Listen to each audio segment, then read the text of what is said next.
Chapter 1. In the primordial age, when chaos was first created, Pangu created the universe, and then Nuwa created the human race.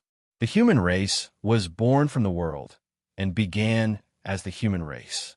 A few years later, the sky cracked, and countless monsters, strange beasts, and demons rushed out from the crack. The human race was in a terrible situation, and in order to mend the crack, Nuwa went to the heavenly realm to search for the five-colored godstone, but she did not return. The human race fought for survival, and it lasted for tens of thousands of years, and it still hasn't ended. Z. Primordial Age. In 221 BC, the first emperor built the Great Wall to protect the people and to prevent the disaster of the sky cracking. Records of the Grand Historian, Volume 6, Records of the First Emperor. In 1421 AD, the mighty divine continent fleet went north along the Thousand Islands, passed through the Bering Strait, and arrived at the New World. The exploration team of the fleet found a valley of light on the New World, where the river flowed into the bottomless abyss, and where the sun rose.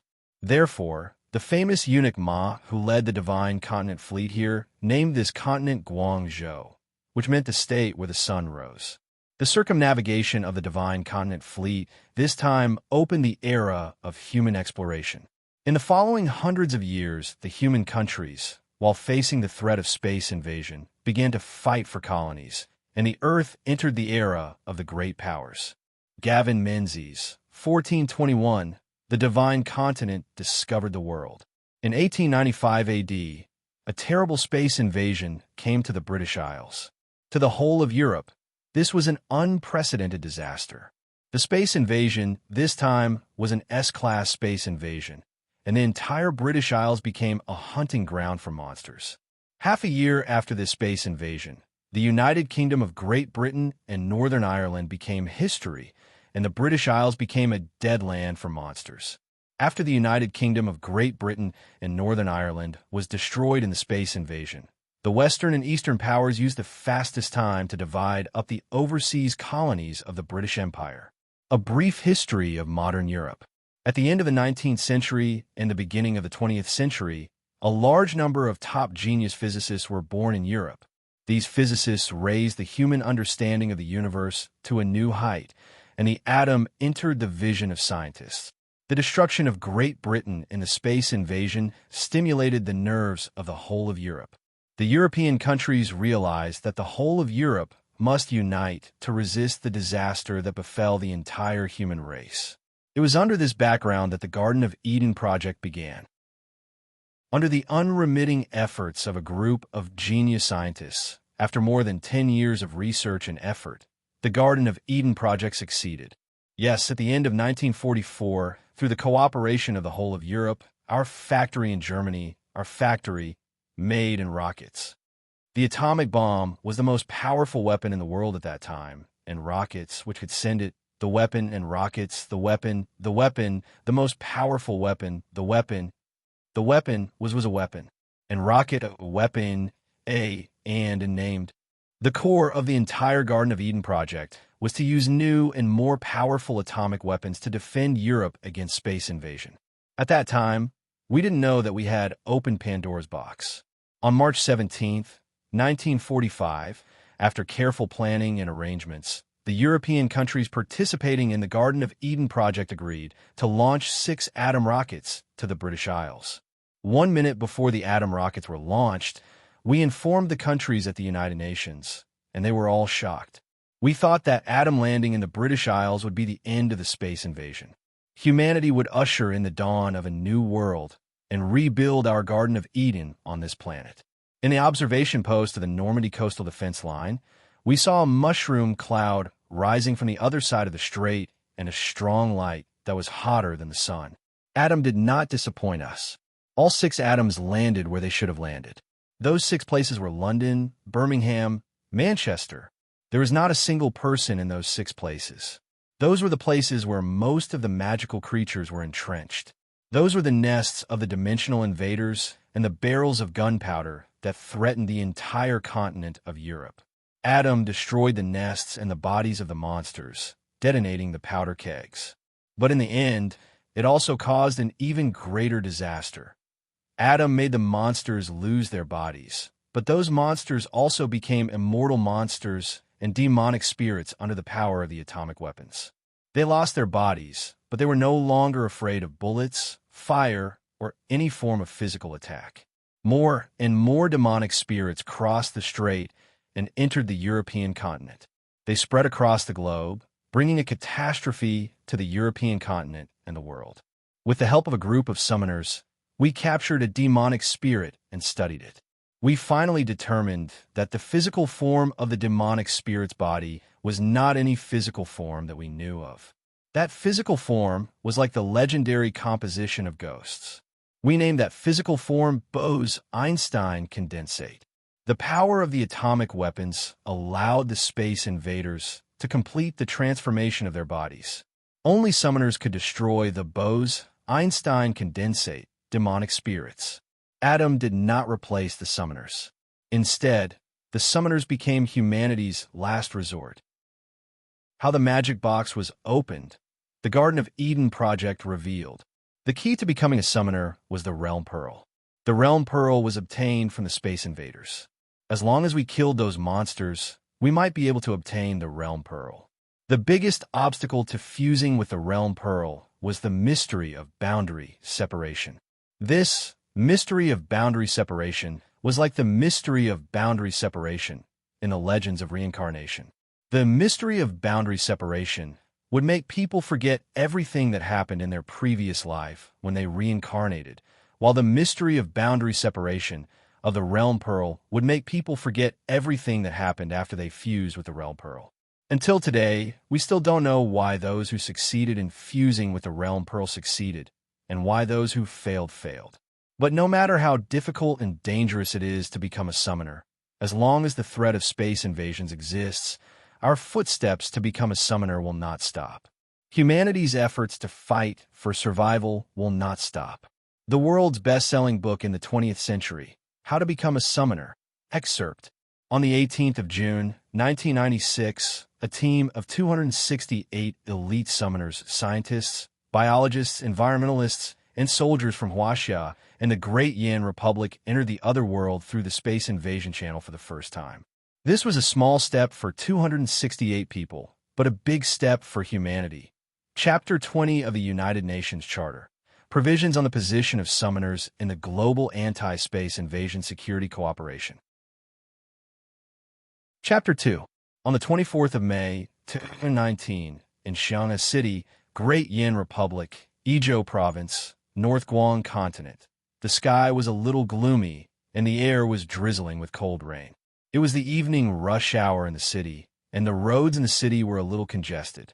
The trolley buses and private cars were mixed together, and they squeezed through the narrow city roads with difficulty. The exhaust fumes of the cars were like the smoke rings of addicts in the rain and fog. They were discharged from the exhaust pipes, polluting the air in the city. Everyone was used to this kind of pollution. The electric scooter shuttled through the traffic. There was a traffic accident at a red light intersection in the distance. Two cars scraped against each other when they were turning. The owners of the cars stopped and got out. They were arguing and taking pictures on the road. The cars behind them could not move at all and were frantically honking their horns. The sound of the horns came from nowhere and began to rise and fall. It became more and more intense. It was like a dog barking at night.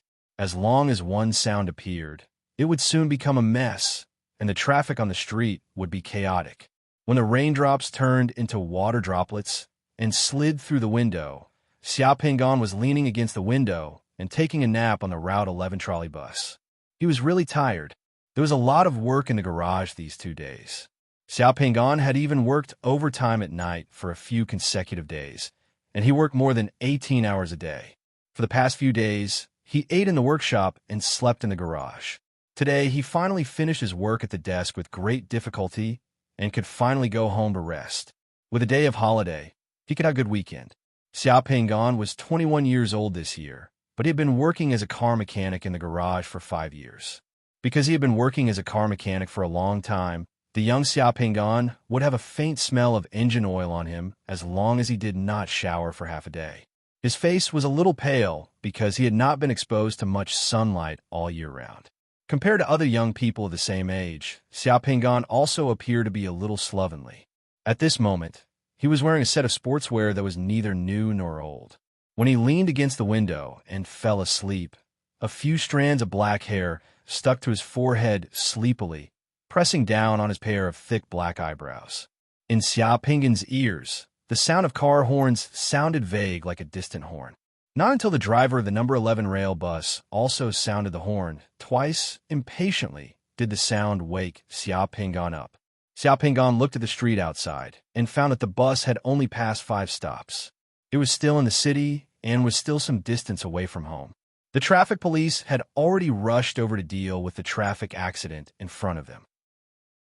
The traffic jam was slowly being cleared up, and the huge traffic was wriggling on the road. Having not rested well for the past few nights, Xiaopinggan wanted to close his eyes and take a nap. Just as he closed his eyes again, the phone in his shirt pocket suddenly vibrated continuously. Almost at the same time, everyone's cell phones in the entire car started vibrating and ringing, making all kinds of vibrations and ringtones.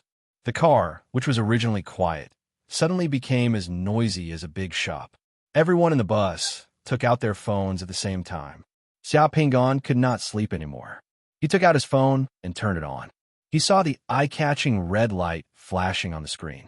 The built-in anti-air intrusion security app in the phone had been activated. We have detected the signal of a space intrusion. The space intrusion is in the northwest of Xiang'an City.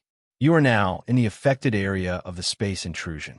When you see this message, please immediately go to the nearest refuge. Follow the rules of the refuge manager and enter in an orderly manner. The security forces and summoners of the Committee of Order have been dispatched. They will arrive at the area of the space intrusion as soon as possible to protect your safety. According to our calculations, the most suitable refuge for you is the Iron Cloud building on Qinyun Middle Road. It is 270 meters away from you. The National Committee of Order of the Great Yan Republic.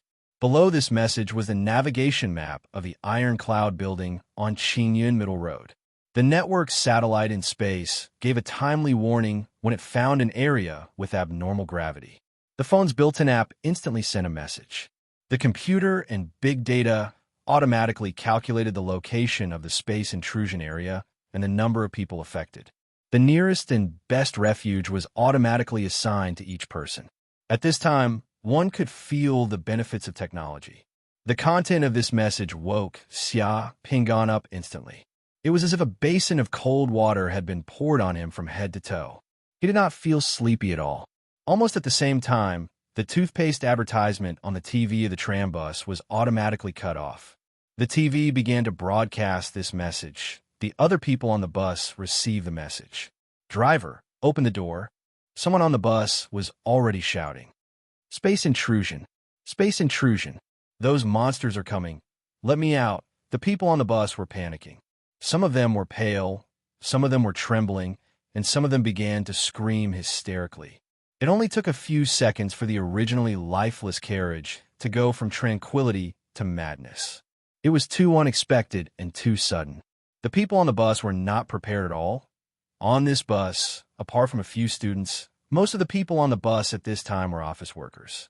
However, space intrusion was like this. It would not give you any time to prepare. It would come as it pleased.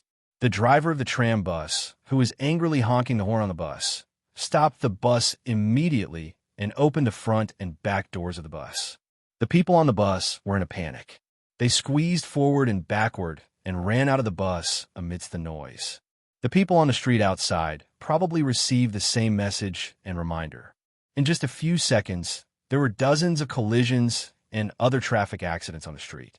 The traffic on the road was paralyzed in an instant.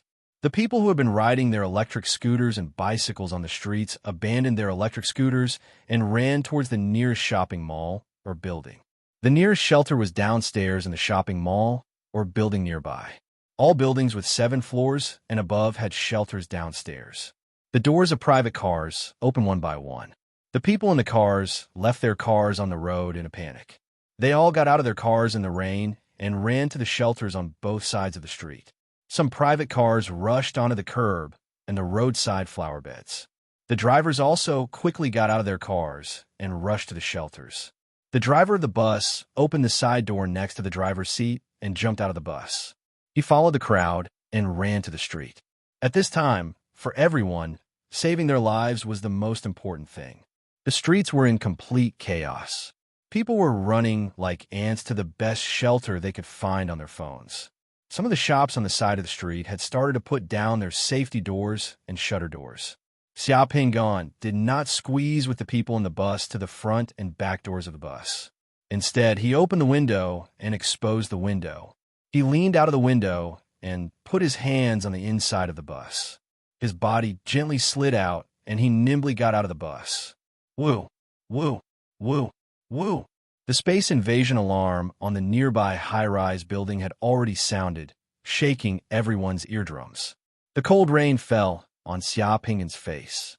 Xiao Pinggan looked up and saw that the dark clouds in the sky had unknowingly turned into a strange dark red. Above the dark red clouds, there was a huge whirlpool rotating. The whirlpool seemed to lead to another world. It was a bit scary. The dark red clouds were the sign of a space invasion. And it seemed that the scale of this space invasion was not small. It should be an F-grade space invasion. Maybe an E-grade space invasion, Xiao Pinggan said in his mind. It had been 21 years since he came to this world. Before that, he had experienced 3 space invasions and escaped from the shelters several times. But the previous 3 space invasions, the highest level was F-grade.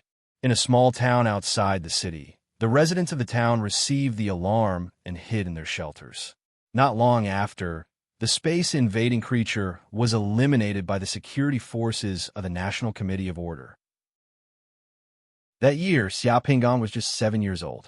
The next 2 space invasions that Xiao Pinggan experienced were G-grade. It was scary but not dangerous. 5 years ago, Xiao Pinggan's parents died in an accident. At that time, he had a younger sister at home. Over the years, Xiao Pinggan and his younger sister depended on each other. Along the way, as the elder brother, Xiao Pinggan also took on the responsibility of taking care of his younger sister. Xiao Pinggan's younger sister was called Xianing. She was 19 years old and a sophomore. She was studying at the Ezhou Academy of Fine Arts and lived on campus. The school had a shelter that allowed students to enter the shelter in the shortest time possible. Thinking that Xianing could quickly enter the school's shelter, Xiao Pinggan felt relieved. He followed the crowd on the street and rushed to the nearest shelter. Congratulations to Shu Yu Shui Lai under the heavens. Chapter 3. The fallout shelter was on the 3rd and 4th floor of the skyscraper's basement. The people who entered the fallout shelter could use the elevator, the parking lot, and the public passageway to enter the fallout shelter. A few hundred meters was not a long distance, and Xiao Pinggan was very fast. In less than 2 minutes, he had rushed to the ironclad skyscraper on Qingyun Middle Road. He was holding a 2-year-old boy in his arms and a pale-faced, middle-aged woman at his side. They followed the surging flow of people into the fallout shelter's express passageway. The passageway flashed with red light. Everyone enter in an orderly manner. Don't crowd. Everyone enter in an orderly manner. Don't crowd. A few uniformed skyscraper security guards were shouting with loudspeakers in the passageway. The surrounding people were panicking. Xiao Pinggan saw that a few white-collar women had lost their high heels when they ran over. They were barefoot when they entered the fallout shelter. A few men with big bellies were sweating profusely from running. They unbuttoned their neckties and shirts. When Xiao Pinggan ran over, he saw a middle-aged woman carrying a child get out of a private car. She couldn't run fast, so he picked up the child and ran in with the middle-aged woman. The child was not heavy. Carrying him was not much heavier than carrying a takeout. After a bunch of technological enhancements, the anti-space intrusion security app could give a 5-minute warning when a surveillance satellite sensed a gravitational anomaly. In the city, the distance of the fallout shelter allocated to everyone through computers and big data was within 5 minutes. As long as one entered the fallout shelter within 5 minutes, there was a high probability that they would be fine. However, there were always accidents. It was impossible to be perfect. If there was no fallout shelter near your area, and a space intrusion happened to be near you, or in some extremely short period of time, a few space intruders could break through the fallout shelter's sturdy defensive layer, or if you did not enter the fallout shelter within 5 minutes, then you could only pray for your own good. Once they entered the fallout shelter, Xia Pingan handed the child he was carrying to the pale-faced, middle-aged woman. "Thank you, thank you." The middle-aged woman hugged her child tightly. She was grateful to Xia Pingan. "You're welcome." The underground shelter was like a huge quarantine chamber. The underground shelter of Ironcloud Tower was divided into 4 sections. The people who entered the underground shelter were separated at the entrance and separated into 4 separate shelters. This design was to protect the safety of the people in the fallout shelter to the greatest extent in case of an accident. For example, if there really was a monster that could break through the several meters thick concrete protective layer and the steel safety door of the shelter, then the monster that entered the shelter could only enter one isolation chamber at a time. The other isolation chambers were still safe. Such a design was similar to the watertight compartments on a ship. If one compartment was flooded, the entire ship would not sink. Xia Pingan and the middle-aged woman entered Fallout Shelter Number 2. Fallout Shelter Number 2 was brightly lit and was the size of 4 basketball courts. The height of the shelter was not high, only less than 3 meters. People kept coming in, and in a short while, 500 to 600 people had squeezed into Fallout Shelter Number 2. The passage to the shelter is about to close. The passage to the shelter is about to close. When the 5 minutes were up, the steel door of the shelter closed with a loud bang. The inside of the shelter was immediately isolated from the outside world. The people in the shelter also let out a sigh of relief. In the shelter, to prevent rumors from causing panic, everyone's mobile phone signal was cut off and isolated. There was a screen in the shelter that was responsible for relaying news and notices from the National Committee of Order and the government. Everyone could only wait for the notice. Only after the invasion of the space outside had been removed could everyone leave. The shelter was in chaos, and it was difficult to calm down. Some people were sobbing softly, while others were looking for their lost wallets, phones, and shoes. Xia Pingan found a remote corner, leaned against the wall, and sat down, waiting quietly. When the space invasion monsters were eliminated, they would be able to leave. This time depended on the severity of the space invasion. It could be as short as a few hours or as long as a few days. If it was longer, then it would be a complete disaster. Generally, public shelters had a certain amount of food and water reserves, which could allow people to survive for half a month to a month. Large public shelters were even connected to the supply warehouses of large supermarkets in the city and the underground war preparation tunnels.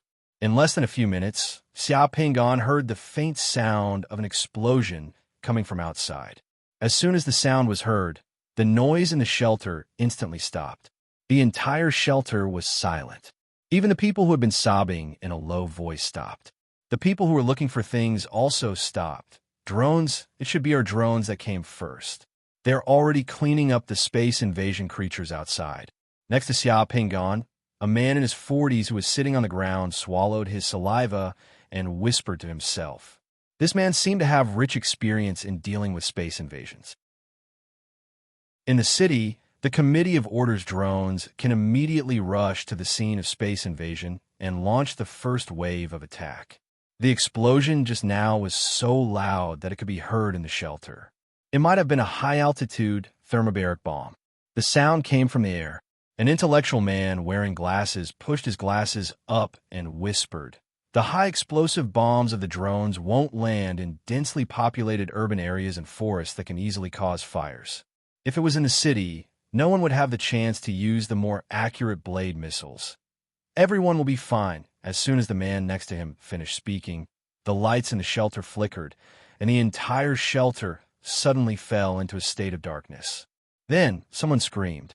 2 seconds later, the dark red lights in the shelter were turned on, and a voice came from the loudspeaker. "Everyone, don't be nervous. In order to avoid causing a fire, the public power in the city was actively cut off. The emergency engine in the shelter has been activated. The situation in the shelter is normal. Please wait patiently. Only then did the restlessness in the shelter calm down. Xiao Pingan, who was sitting in the corner, closed his eyes and began to focus his attention. In just a few seconds, a clear image appeared in Xiao Pingan's mind. It was the scene outside the building. In just a few minutes, there was no one on the street outside the building. There were parked cars everywhere on the street, and it was still raining.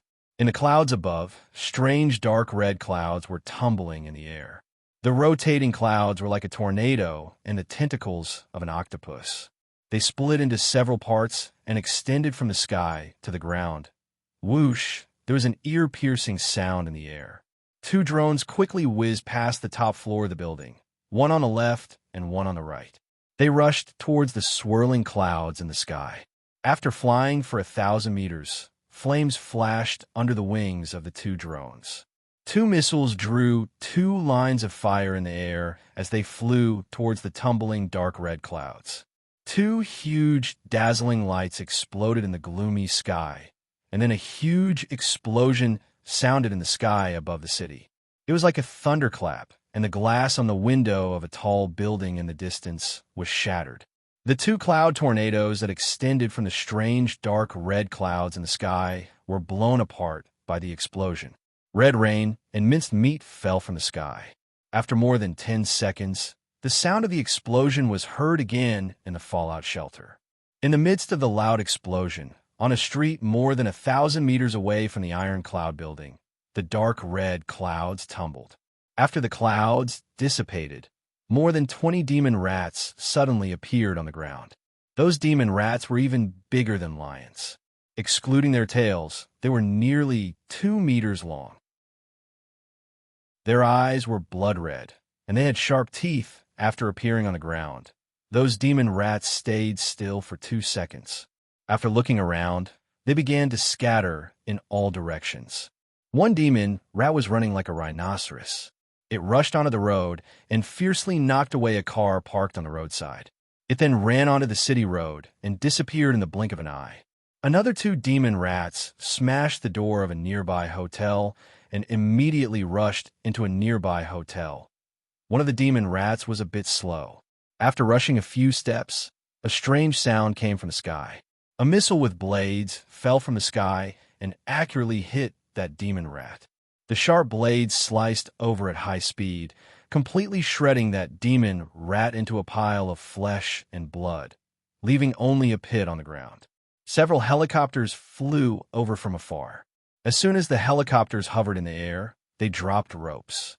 Teams of fully armed special forces in black combat uniforms grabbed the ropes and flew down from the helicopters. One team entered the hotel, while the others were chasing after the other demon rats. Helicopters continued to fly over and drop off teams of fully armed combat squads in the areas where the demon rats had appeared. Xiao Pingan saw a man in a black leather windbreaker and sunglasses directly jump off the helicopter, which was over 10 m above the hotel in the heavy wind and rain without holding ropes. He then steadily landed on the roof of the hotel. After that, he flashed and entered the hotel. After a few seconds, fierce gunshots drifted from the hotel. After a short while, a window of a room on the 3rd floor of the hotel was suddenly broken. A demon rat broke through the window and jumped off the windowsill on the 2nd floor before landing on the ground. It was that man in a black windbreaker and sunglasses who closely chased after that demon rat from the balcony of the 3rd floor of the hotel. He was holding a black short-barreled large-caliber shotgun. When he was still in the air, he had already fired his shotgun. Blood spurted out from the demon rat's body as it was severely wounded. Seeing that man chasing after it, the demon rat turned around and intended to escape. Fire! The man pointed at the demon rat with his hand, which didn't hold a gun in the air as he roared. Closely after that, a scorching flame suddenly jumped up from the puddles on the ground and wrapped up the demon rat. The demon rat shrieked as it turned into a flaming torch, evaporating the water vapor around it in a split second. The man in a black leather windbreaker and sunglasses steadily landed on the puddles on the ground from the 3rd floor. In the blink of an eye, the burning demon rat became a pile of ashes in the flame.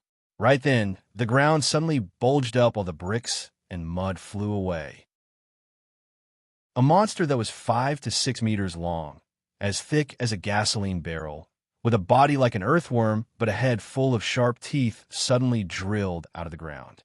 It opened its mouth and bit at the man wearing a black leather trench coat and sunglasses. The man opened fire. The large caliber pistol bullets hit the monster's body, creating sparks. However, the monster that had drilled out of the ground was unharmed.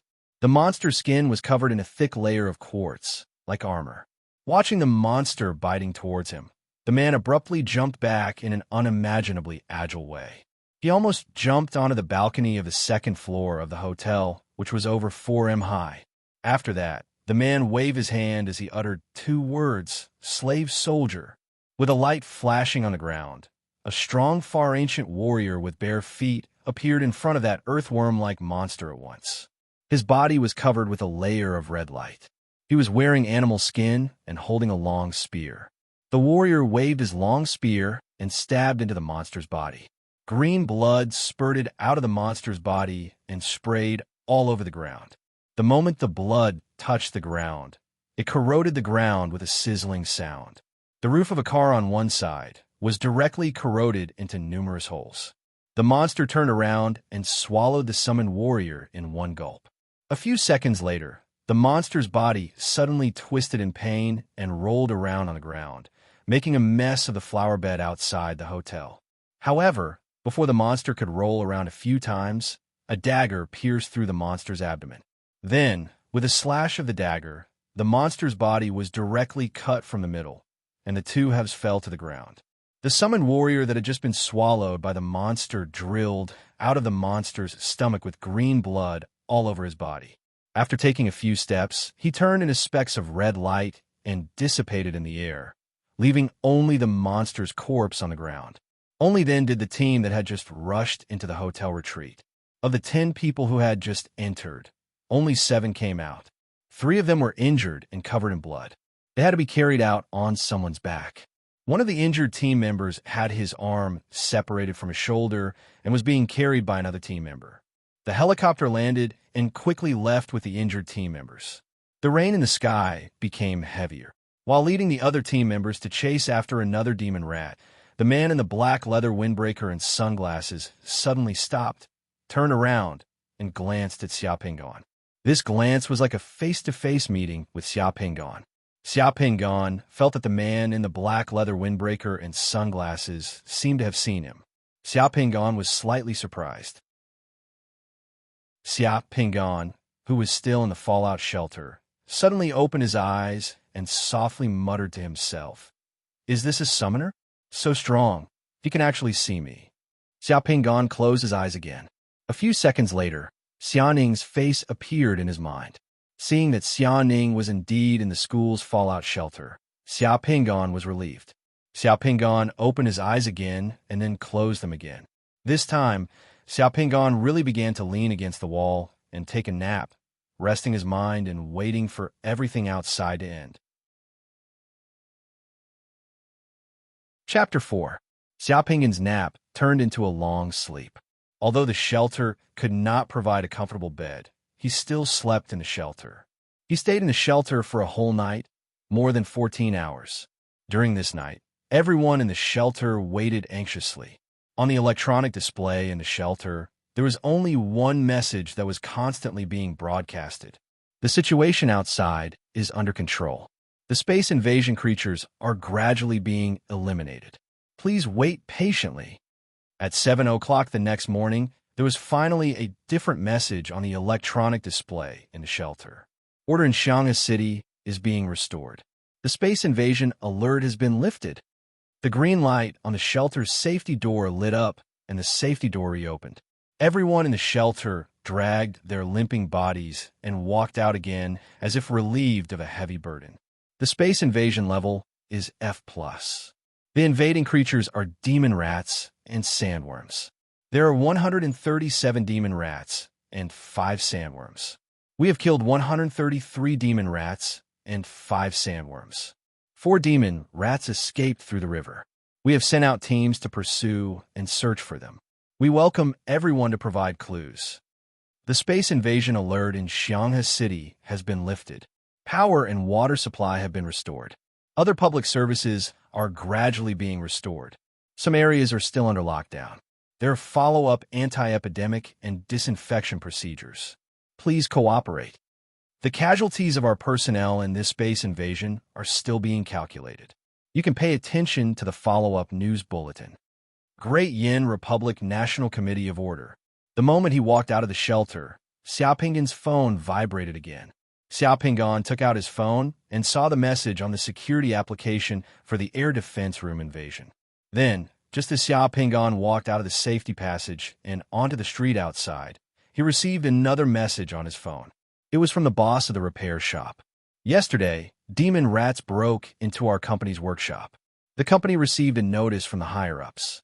We will be closed today and tomorrow for disinfection and epidemic prevention. The factory is on holiday today and tomorrow. Work will be normal on Sunday. Have a good rest. If there is anything, contact the factory immediately. Just as he finished reading this notice, Xiaoping's phone rang again. It was a call from Xiaoning. Brother, are you okay? Xiaoning's tone was filled with concern and anxiety. I'm fine. Don't worry. What about you? The person on the other side of the phone let out a long sigh of relief. I'm fine too. As soon as I received the notice yesterday, the school organized everyone to enter the shelter. That's good. I'm also resting at home today. I'll cook a delicious meal at home. You can come back tonight. Okay. Hee, brother is the best. Xiaoning giggled on the other side of the phone, as if he was not affected by the space invasion at all. After ending the call, Xiaoping put away his phone and let out a long sigh. Yesterday's space invasion must have resulted in casualties, but life was like this. Most of the time, you didn't have the time to grieve for others, nor could you predict when an accident would happen. The various countries also hoped to minimize the impact of the space invasion on a city or region, so they did not hide it or exaggerate the tragedy and loss. Every time there was a space invasion, the news would report it as if it was a disaster brought about by an avalanche or a traffic accident. People died in the hospital every day. The number of people who died in a small space invasion was not more than the number of people who died in a city's hospital every day. And the number of people who died in traffic accidents in the fire country every year was more than the number of people who died in a space invasion. Many of the people who walked out of the shelter returned to their vehicles in a daze and tiredness. If the vehicles parked on the road were not moved in time within a few minutes, the tickets they received today would make the car owners tremble in pain. Traffic police and tow trucks appeared on the street one after another.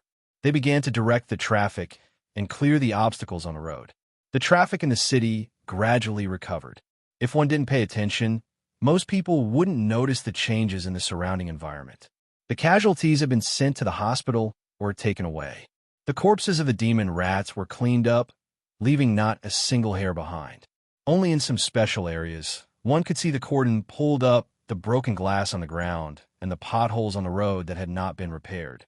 From time to time, one could see anti-epidemic personnel and anti-epidemic vehicles on the road. The municipal government had already repaired the damaged streets. The insurance company would deal with the loss of vehicles. When fire engines or ambulances passed by on the street with sirens, everyone would silently make way for them. Many people who hid in a shelter for a night might have to go back to work after coming out today. It was not that people were numb, but they had to get used to such a life in space invasion. Xiaoping got on a Route 11 bus again. After waiting for a while, the driver came back. The bus gradually moved on the road. 20 minutes later, the Route 11 rail bus arrived at the old city in the south of Shanghai City. It stopped at an old bus stop. Xiaoping got off the bus and bought some noodles, soy sauce, and dinner from a small supermarket on the roadside that was already open for business. Then he returned home. Xiaoping and Xiaoning live in an old neighborhood that was neither new nor old. The neighborhood's environment was not beautiful, but it was convenient. The neighborhood was very lively, and the rent was not expensive. More importantly, there was a police station at the entrance of the neighborhood. There were often police cars and policemen loitering at the entrance of the neighborhood. The neighborhood security was good. After their parents passed away, Xiaoping and Xiaoning lived here. Xiaoping's parents were immigrants. when they immigrated from Huaxia to the Great Yin Republic of the North Guang continent. They also bought a house in Shanghai City with a mortgage. However, after their accident, the mortgage was taken away by the bank. The Social Assistance Agency of the Fire Country once arranged for Xia Pinggan and Xia Ning to be adopted. However, Xia Pinggan and Xia Ning refused to be adopted. They did not want to be separated. After his parents passed away, Xia Pinggan dropped out of school and went to work in the garage to earn money. These years, the two siblings didn't live well. The house that Xia Pinggan rented in this community was only a small house with an attic of more than 60 square meters. In the past, there was a leak in the attic. After telling the landlord a few times, the landlord found someone to fix it. But every 2 years, it had to be fixed again. Xia Pinggan supported Xia Ning to study art. However, studying art was very expensive. Their main income now was the money that Xia Pinggan earned from his work. Fortunately, the social welfare of the Fire Country was good. Xia Ning did not spend much money when he was in junior high school. He also had medical insurance when he went to see a doctor. As citizens of the Fire Country, Xia Pinggan and Xia Ning were born in the Fire Country. Since they were born, they could receive a portion of the population's maternity benefits every month until they were 18 years old. Xia Ning also received an education subsidy when he went to university. Xia Pinggan greeted the security guard in the lobby of the apartment building. After that, he walked upstairs along the corridor. The paint on the railings in the corridor was peeling. Xia Pinggan took the things that he bought from the supermarket and climbed all the way to the 7th floor. He took out his key and opened the security door before entering the house. The house was more than 60 square meters. There were some old appliances that the landlord had brought. There were 2 bedrooms, a kitchen, a living room, and a bathroom. Xia Ning's bedroom was on the 1st floor. Xia Pinggan's bedroom was in the attic. The 2 siblings lived here and tidied up the small house neatly. In the living room, Xia Ning folded paper cranes of various colors. On the walls of the living room, there were many paintings of various animals and landscapes that Xia Ning had painted. These decorations made the whole house feel warm and homely. Xia Pinggan was starving. He hadn't eaten anything for almost 20 hours. The first thing he did when he got home was to cook a bowl of noodles for himself in the kitchen. After eating this bowl of noodles, Xia Pinggan felt alive again. Outside the window of the living room, he could see a beautiful mountain range in the distance. The peak of the mountain range was still covered in white snow. In Xia Pinggan's eyes, this ordinary scenery was something that he never got tired of. He even felt that it was a bit magical. Only Xia Pinggan could feel this magical feeling. Xia Pinggan could eat a bowl of ordinary noodles with the scenery of the mountain range outside with great relish. The mountain range outside was the Qianlong mountain range of the Fire Country. The reason why it was called Qianlong mountain range was because it was composed of many small mountain ranges. The Qianlong mountain range stretched for more than 4,800 kilometers and almost ran through half of the Beigang continent. The best ski resort in the Fire Country was in the Qianlong mountain range. In Xia Pinggan's eyes, the Qianlong mountain range actually had another name, the Rocky Mountain Range. Ever since 1421 AD, when eunuch Ma led the Chinese fleet to discover this new continent and named it Guangzhou, in the past few hundred years, whenever there was a natural disaster or a change of regime, there would be a large number of Chinese immigrants coming here to find a way to survive and to live and prosper. The earliest people to come to this continent were all gold diggers. The legend of striking it rich in Guang continent had influenced countless people. There were even more people who dreamed of coming to this continent to dig for gold. After a few hundred years of vicissitudes, the Great Yin Republic of today had a territory of 78 million square kilometers and almost occupied the entire Beigang continent. It was a powerful country with a population of 680 million. The Fire Country was also one of the 5 permanent members of the United Nations Security Council. The Divine Continent was still the Divine Continent, and China was still China. However, the world outside of China was very different. That's right, the name eunuch Ma gave to Guang continent was the river flows from the valley into the bottomless abyss and the Valley of Brilliance, note 1. It was actually the Grand Canyon of Colorado. The Valley of Brilliance still had the inscription left behind by Eunuch Ma when he first discovered it. With the scenery of the Rocky Mountain Range, Xiao finished his noodles. Just as he finished washing the dishes in the kitchen, the doorbell rang. Ding dong, ding dong. It's still too early for the landlord to come and collect rent, Xiao muttered to himself. He wiped his hands in the kitchen and walked to the door. He did not use the peephole, but instead, he looked through the security door. With just one glance, Xiao heart skipped a beat. It was the man standing outside the door. He was wearing a black leather trench coat and a pair of sunglasses. He looked very cool. Seeing this man, Xiao mind was filled with the image of this man killing the devil rats and killing the insects. This man was a summoner who belonged to the National Committee of Order. The man took off his sunglasses, revealing an angular and resolute face in his 30s. His deep black eyes met Xiao calmly through the thick security door.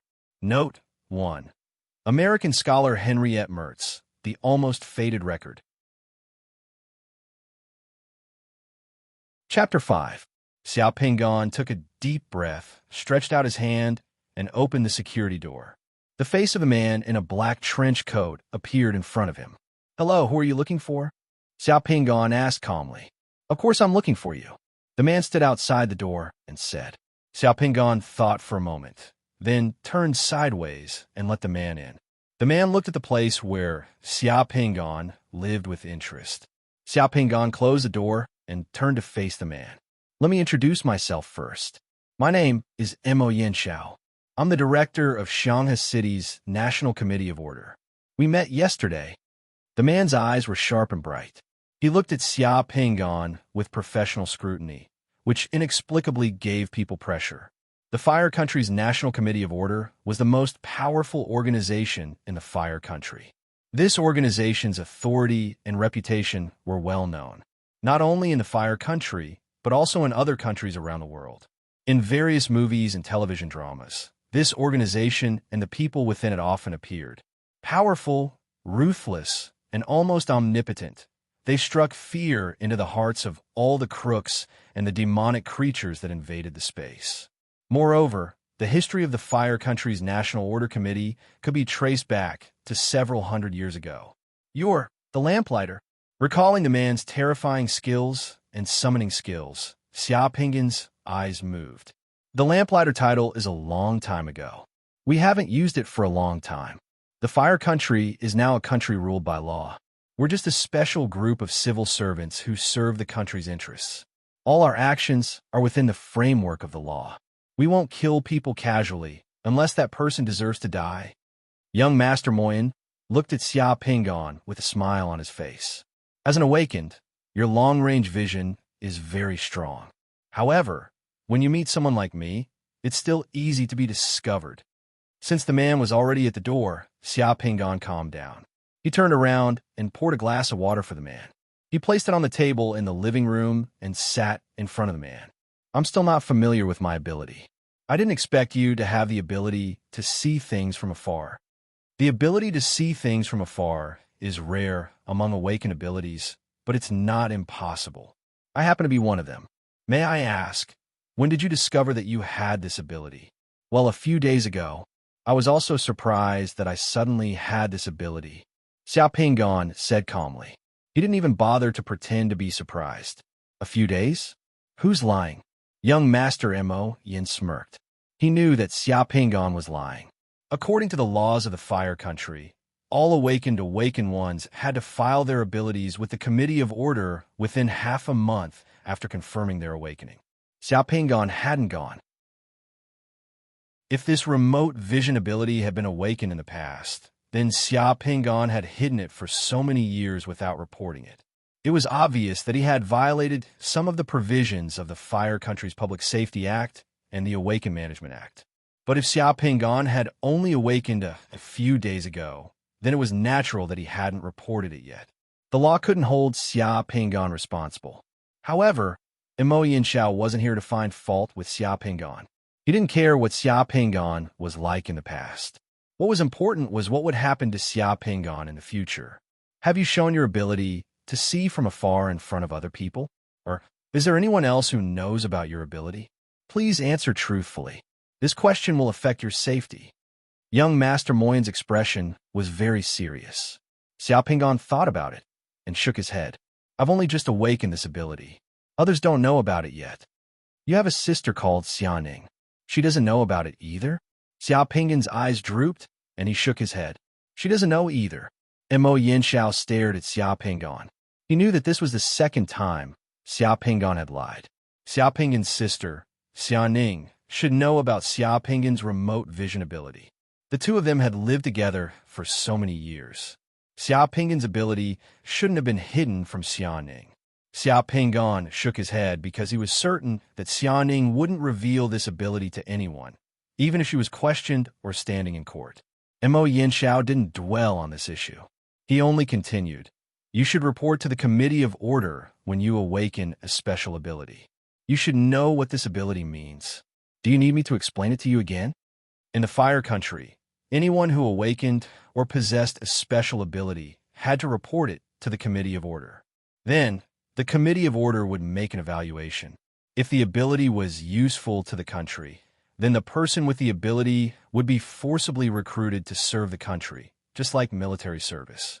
Those who awakened with a special ability would basically directly join the Fire Country's National Committee of Order or other national departments. They would become a member of the country's machinery and embark on a different path. This path was filled with trials, but it was also incomparably glorious. They were serving the country and the people. At least, that was what was advertised on television. Every year, the Fire Country would conduct a physical examination of all the candidates before the college entrance examination. They would find talents who might awaken special abilities and then train them. In fact, it wasn't just the Fire Country. Other countries had similar practices. Awakened people were all special talents that were highly valued by all countries.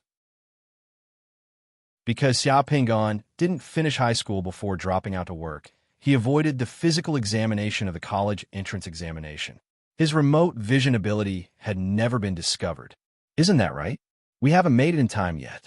As a law-abiding citizen of the Fire Country, I would naturally know what I have to do. I'm just preparing to go report it in a few days' time. Xiao Pingon said, his face still expressionless. You don't have to be nervous. I'm not here to denounce you or discuss the country's laws. Mo Yinshao said with a smile. I don't want to ask about your past. Xiao Pingon let out a sigh of relief. I understand. Can you tell me why you're here? We need your help, Mo Yinshao said directly. Looking for those demon rats that ran away? Xiao Pingon immediately understood. The reason why people from the Committee of Order were here was because of his ability. Yes, among those demon rats that ran away, 2 of them were female. We have to find them and kill them as soon as possible. Once they run into the wilderness and survive, it will be very troublesome. I know. I learned it in my elementary school textbooks. Eliminating demon rats is everyone's responsibility. Xiao Pingon said with a smile. Demon rats can eat almost any plant, animal, carrion, grass roots, tree barks, insects, and sewage in the sewers except for stones and soil. A demon rat can survive even in the North and South Poles. What's more, they have a strong reproductive ability. They can give birth 3 times a year, and each time, they can give birth to 3 to 6 demon rats. What's more, the demon rats may carry thousands of viruses and germs from other worlds. Among them, there are more than 100 kinds of pathogens that can be transmitted to humans.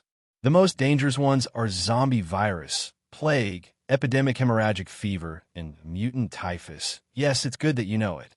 It's very dangerous for such space-invading creatures to run into the wilderness. They have no natural enemies and may reproduce quickly. I'm the only person in the Special Operations Division of the Committee of Order in Shanghai City who has the remote viewing ability. The other people from the Committee of Order who have the remote viewing ability are scattered in different places. It will take time for them to come here. The 4 demon rats escaped in 2 directions. Xiao Pingon raised his eyebrows. Yes, I could only lead people to chase after the demon rats in one direction and keep an eye on the traces of the demon rats in one direction. However, the pursuing squad in the other direction needs to be accompanied by someone with a remote vision ability. You happen to have such an ability. Please allow me to refuse. Xiao Pingon shook his head and said without thinking, even if I've awakened the remote viewing ability, I'm just an ordinary citizen of the country. I lack the ability to protect myself. Chasing demon rats is life-threatening. Therefore, I have the right to refuse to participate in such dangerous missions. I'm still in the reporting period. Before I officially report to the National Committee of Order, you have no right to force me to do anything. If you feel that I've concealed my ability, you can investigate and sue me through legal procedures. I'll respond and bear all the consequences. And Mo Yanxiao stared at Xia Pingon calmly. He was not surprised by Xia Pingon's refusal and stubbornness. Before coming here, Mo Yanxiao had received Xia Pingon's file and felt that Xia Pingon was not like an ordinary young man. If he was an ordinary young man, it would be very difficult for him to hide his ability as a mechanic for so many years like Xia Pingon. However, Xia Pingon did it. A young man who could hide his remote viewing ability, work for money, live in a cheap apartment, and raise a younger sister while hiding his remote viewing ability was much more mature than ordinary people. Facing such a person, it was useless to talk about principles. Even the law had limited ability to restrain them. Take Xia Pingon as an example. He obviously knew the legal consequences of concealing his ability. However, he still chose to do so, which indicated that he was prepared to bear the consequences. Such a person had a mature mind and a firm will. They had their own worldview and values. They had strict self-discipline and judgment. Methods that could make ordinary people submit were useless against them. Mo Yanxiao took a deep breath and raised 2 fingers. 20,000. Find a demon rat, and you'll be rewarded with 20,000. Mo Yanxiao's words were sonorous and forceful. He went straight to the point. I know you're in need of money. This is the reward from the Committee of Order. The team with you has 2 summoners and experienced special forces from the Committee of Order. They won't put you in danger. You only need to follow them and point out the location of the demon rats. They will be in charge of the battle. You don't need to participate in the battle. 20,000? Xia Pingon rubbed his face. His expression turned righteous. Director Mo, as a citizen of the Fire Country, in the face of a space invasion, for the country and for the people, I am prepared to contribute my strength to the country and society. Therefore, I've decided to help you find the demon rats. Mo Yanxiao's lips twitched. He was surprised by Xia Pingon's sudden change in attitude. He stared speechlessly at Xia Pingon for 2 seconds. You're really... Mo Yanxiao couldn't find the right adjectives. Greedy, shameless, and scrupulous. These words could only describe some of Xia Pingon's characteristics. The Xia Pingon in front of him was difficult for Mo Yanxiao to grasp. In the few minutes he had spent with Xia Pingon, Mo Yanxiao felt that Xia Pingon was hiding another face, one that was hard to fathom. Xia Pingon sighed. He shrugged helplessly. Director Mo, it's expensive to raise a little sister who likes to draw. Moreover, I'm about to pay my rent. The landlord won't give me a cent less. Can we leave now? Can you give me an advance of 10,000? If you find the 2 demon rats, you only need to pay me the remaining 30,000. If you don't find them, the 10,000 will be my compensation for my hard work. You should have some sort of special operation fund, right? With the money, I can focus on my work. Otherwise, I'll be distracted easily. After all, I'm risking my life to help you, and I'm not getting paid. Moreover, I don't know when I'll be back, and it will delay my work. Mo Yanxiao went silent for 2 seconds. Cough, cough. I don't have any money on me. Then write an IOU first. Xia Pingon turned around and took out a pen and paper like magic.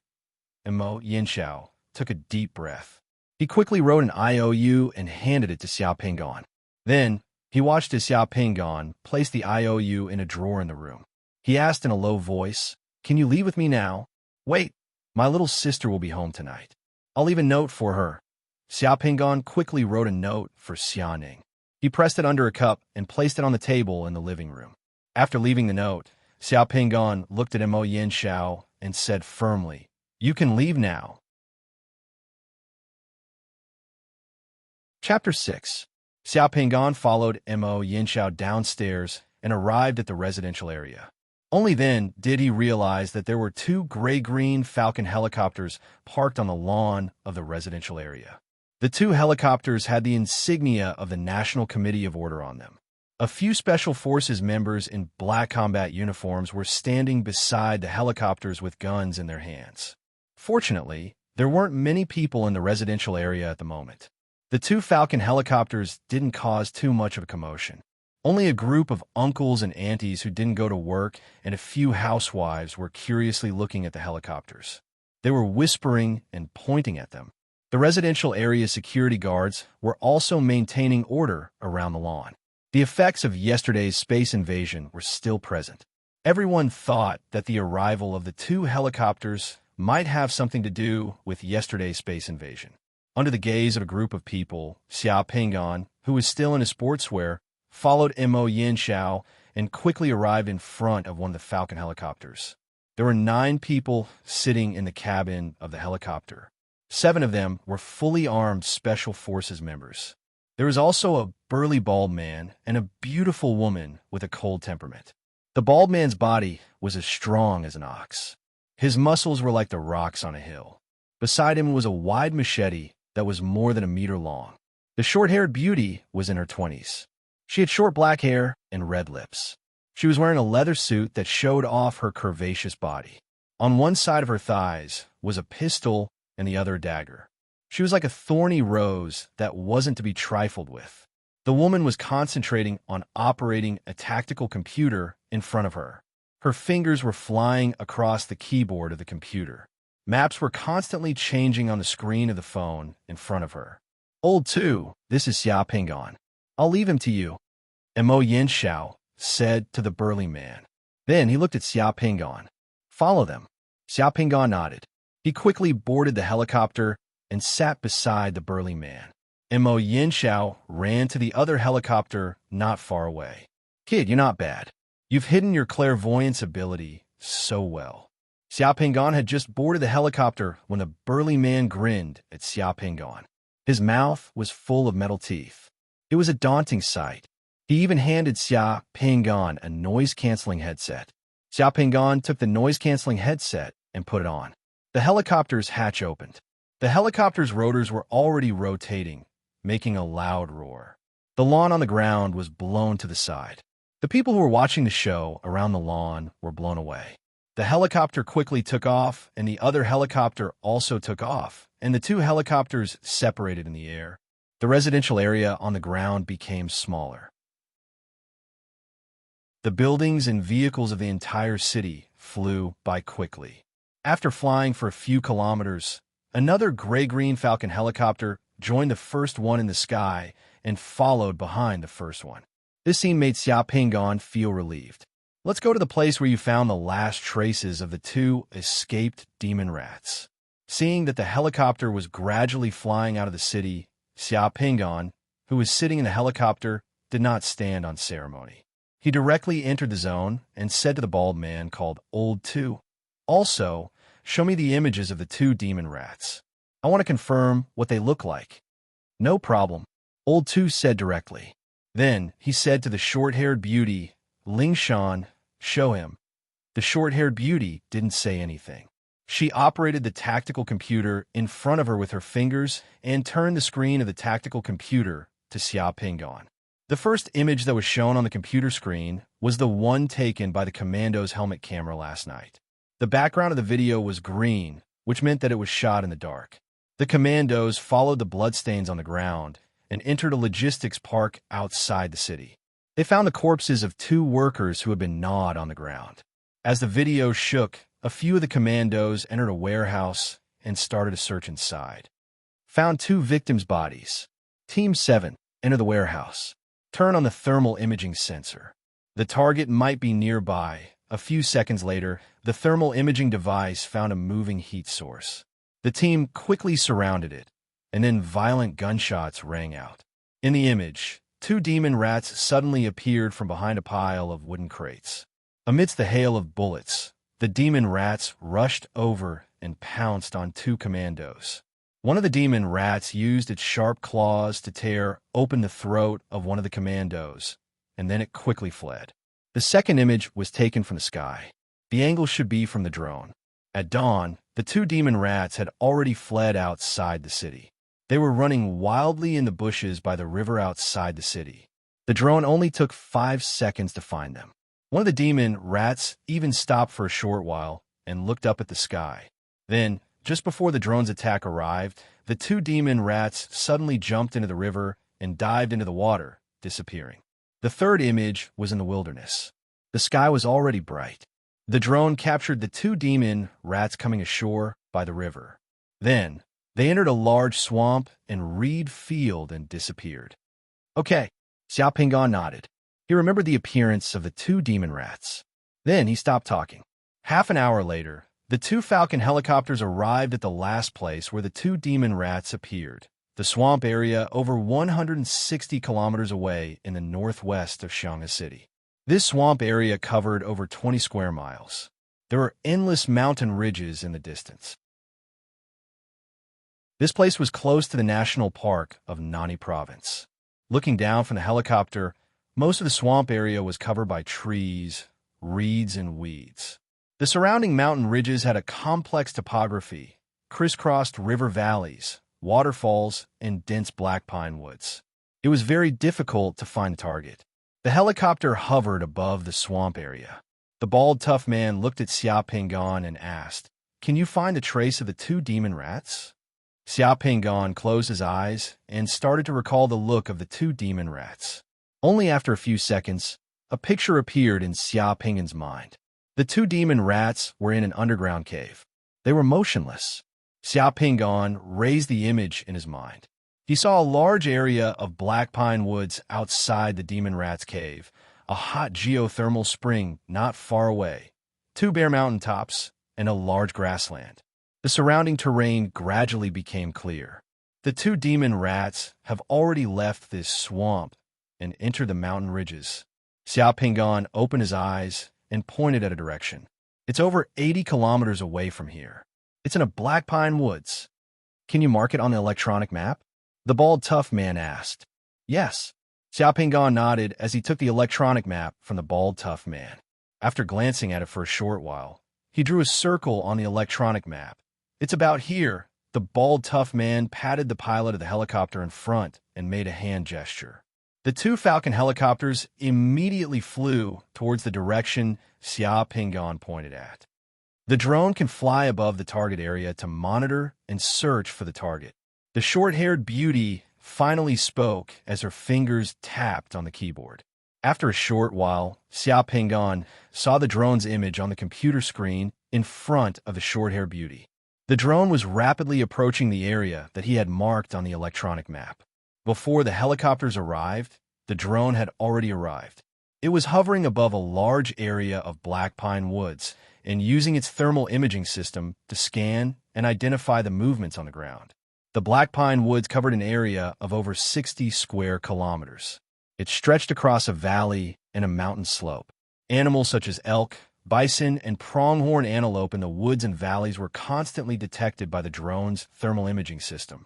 However, the two demon rats were still nowhere to be seen. The two demon rats are very cunning. They dug a hole and hid underground. They won't be detected by the thermal imaging system, Xiao Pingon said. The bald, tough man licked his lips and looked at Xiao Pingon. Can you be more precise about where the two demon rats are hiding? I'm sorry. Perhaps some people have the ability to accurately pinpoint their location. However, I don't have that ability yet. I can only determine the approximate area. Xiao Pingon shook his head. Only 10 minutes later, the two Falcon helicopters flew to the edge of the Black Forest. The two helicopters lowered their ropes, and the commandos on the two helicopters quickly slid down from the ropes and began to carefully search the area. You don't have to follow us. Stay in the helicopter. If you find anything, you can contact us immediately. The bald, tough man picked up his guillotine-like machete and said to Xiao Pingon, like a ferocious tiger, he pulled the rope and jumped down from the helicopter. The short-haired beauty also put away her tactical computer and stuffed it into the tactical backpack on the helicopter. She grabbed a shotgun beside her and jumped down from the helicopter after the bald, tough man. The two Falcon helicopters then shifted in the air and flew to a grassy area about 20 kilometers away before stopping. The Falcon helicopters could stay in the air for more than 6 hours at a time. As they weren't sure how long the pursuit team would need to search the Black Pine Woods, the helicopters could only wait by the side. They didn't want to waste their time in the air. As for the attack and surveillance missions in the sky, they were taken over by the drones that could stay in the air for longer. The helicopters stopped. Xiao Pingan got down from the helicopter and peed in the nearby bushes. Looking at the beautiful scenery of the surrounding valley, Xiao Pingan felt like he was in a fantasy again. Xiao Pingan was in a daze for a moment. This place should be within the boundaries of Yellowstone National Park. He had come here in his previous life when he came to North America to investigate the mountain terrain recorded in the classic of Mountains and Seas. The entrance fee was calculated by the vehicle, and each vehicle was about $25. However, this was the 5A National Forest Park in the Fire Country's Izhou province. There was no entrance fee. Chapter 7. From morning to afternoon, there was no news from the hunting team that entered the Black Pine Forest. Feeling bored, Xiao Pingan closed his eyes and waited quietly in the helicopter. Until evening, the communication device in the helicopter sounded again. Falcon 3, Falcon 4, we have injured members. We need to transport the injured immediately to pursue the prey. Please reply if you copy. Please reply if you copy. Falcon 3, Roger. Falcon 4, Roger. We will release a red smoke bomb at the location, Roger. In the blink of an eye, the two helicopters took off and flew towards the Black Pine Forest. Just as the helicopters flew over a mountain ridge, they saw a red smoke rising from the ground far away. The two helicopters quickly flew towards the direction of the red smoke. A few minutes later, the helicopters arrived at the place where the red smoke was rising and blew away the red smoke from the cigarette cans on the ground. On a patch of grass in the Black Pine Forest, there were 4 members of the hunting team lying on the ground. Some of them had their intestines flowing out. Some of them had their necks and thighs badly mutilated. They seemed to have gone through a fierce battle with the demon rats. There were also a few members who had wounds on their bodies, but could still move. The bald man and the short-haired beauty were not at the scene. But at the edge of the forest, not far away, Xiao Pingan saw a burnt demon rat corpse that was cut into several pieces. The group quickly carried the injured members onto one of the Falcon helicopters. The 7 members who were not injured got onto the helicopter that Xiao Pingan was in. The 2 helicopters took off at the same time. The helicopter that carried the injured members flew towards Shanghai City, while the helicopter that Xiao Pingan was in flew towards the valley far away. Xiao Pingan closed his eyes again. A few seconds later, a picture appeared in Xiao Pingan's consciousness. A demon rat was fleeing in the forest. There were 2 drones in the sky chasing after it. A blade missile launched by the drone was blocked by the dense tree trunks. After cutting off a few trees and a large number of branches, it deviated from its direction and heavily smashed onto the back of the demon rat. There was another drone that was shooting with a machine gun in the sky, causing the soil and wood shavings on the forest ground to fly everywhere. The demon rat that was being chased was covered in wounds, but it still had a terrifying speed and movement ability. It also knew how to use the trees and the environment to avoid being chased. More importantly, the wounds on the demon rat's body were automatically recovering while it was running. Xiao Pingan even saw the bleeding wounds on the demon rat rapidly stop bleeding and close up. A few bullets that were shot into the demon rat's body were squeezed out of the demon rat's body and fell to the ground. 200 to 300 meters behind the demon rat, the bald man called Old Two was running in the forest at a speed of 100 meters with a huge saber in hand. The bald man's speed was so fast that he didn't look like a human. When there was a fallen tree in front of him, the bald man jumped over 2 meters high and directly flipped over the tree trunk. On the side of the bald man was the short-haired beauty. The short-haired beauty was not slower than the bald man. Instead, she was more agile. When encountering obstacles in the woods, she easily dodged them by rolling and twisting her body like an athlete doing gymnastics on a balance beam. To be honest, Xia Ping'an had never seen a woman who could run so fast in the forest. Even those female athletes who had won the Olympic gold medal in hurdling were inferior to the short-haired beauty. The bald man and the woman were like two pairs of pliers that flanked the demon rat from both sides. The demon rat seemed to have nowhere to run. However, at this moment, a pitch-dark mountain cave appeared on the hillside in front of the forest. The demon rat instantly drilled into the mountain cave. The drone whizzed across the sky and lost the chance to continue shooting. By the time the bald man and the short-haired beauty arrived, there was no trace of the demon rat in the cave. There were many forks in the cave. When the two people reached the entrance of the cave and entered for a while, they found that there were too many forks in the cave. Therefore, they could not help but stop. It's 30 kilometers away from 3 o'clock. After passing through the valley in front of us, we will arrive there, Xia Ping'an told the pilot of the helicopter. Several minutes later, the helicopter hovered on the ground near the mountain cave. Xia Ping'an and the other members of the hunting squad got off the helicopter and came to the entrance of the mountain cave. At the sight of Xia Ping'an, the bald man strode towards him with a solemn look.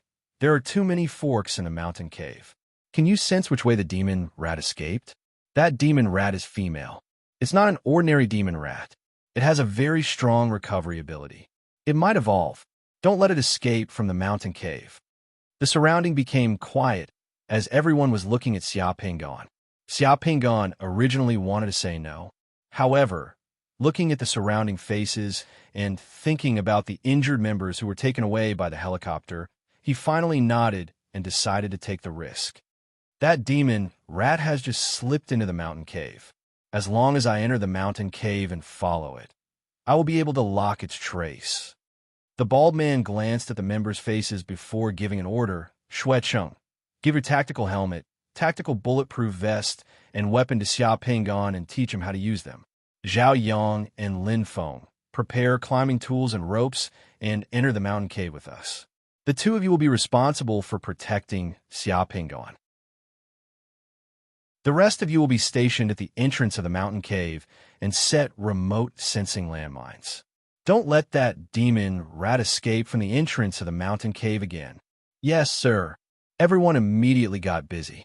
The pursuer named Shui Cheng directly took off his tactical helmet and tactical bulletproof vest and put them on Xia Ping'an.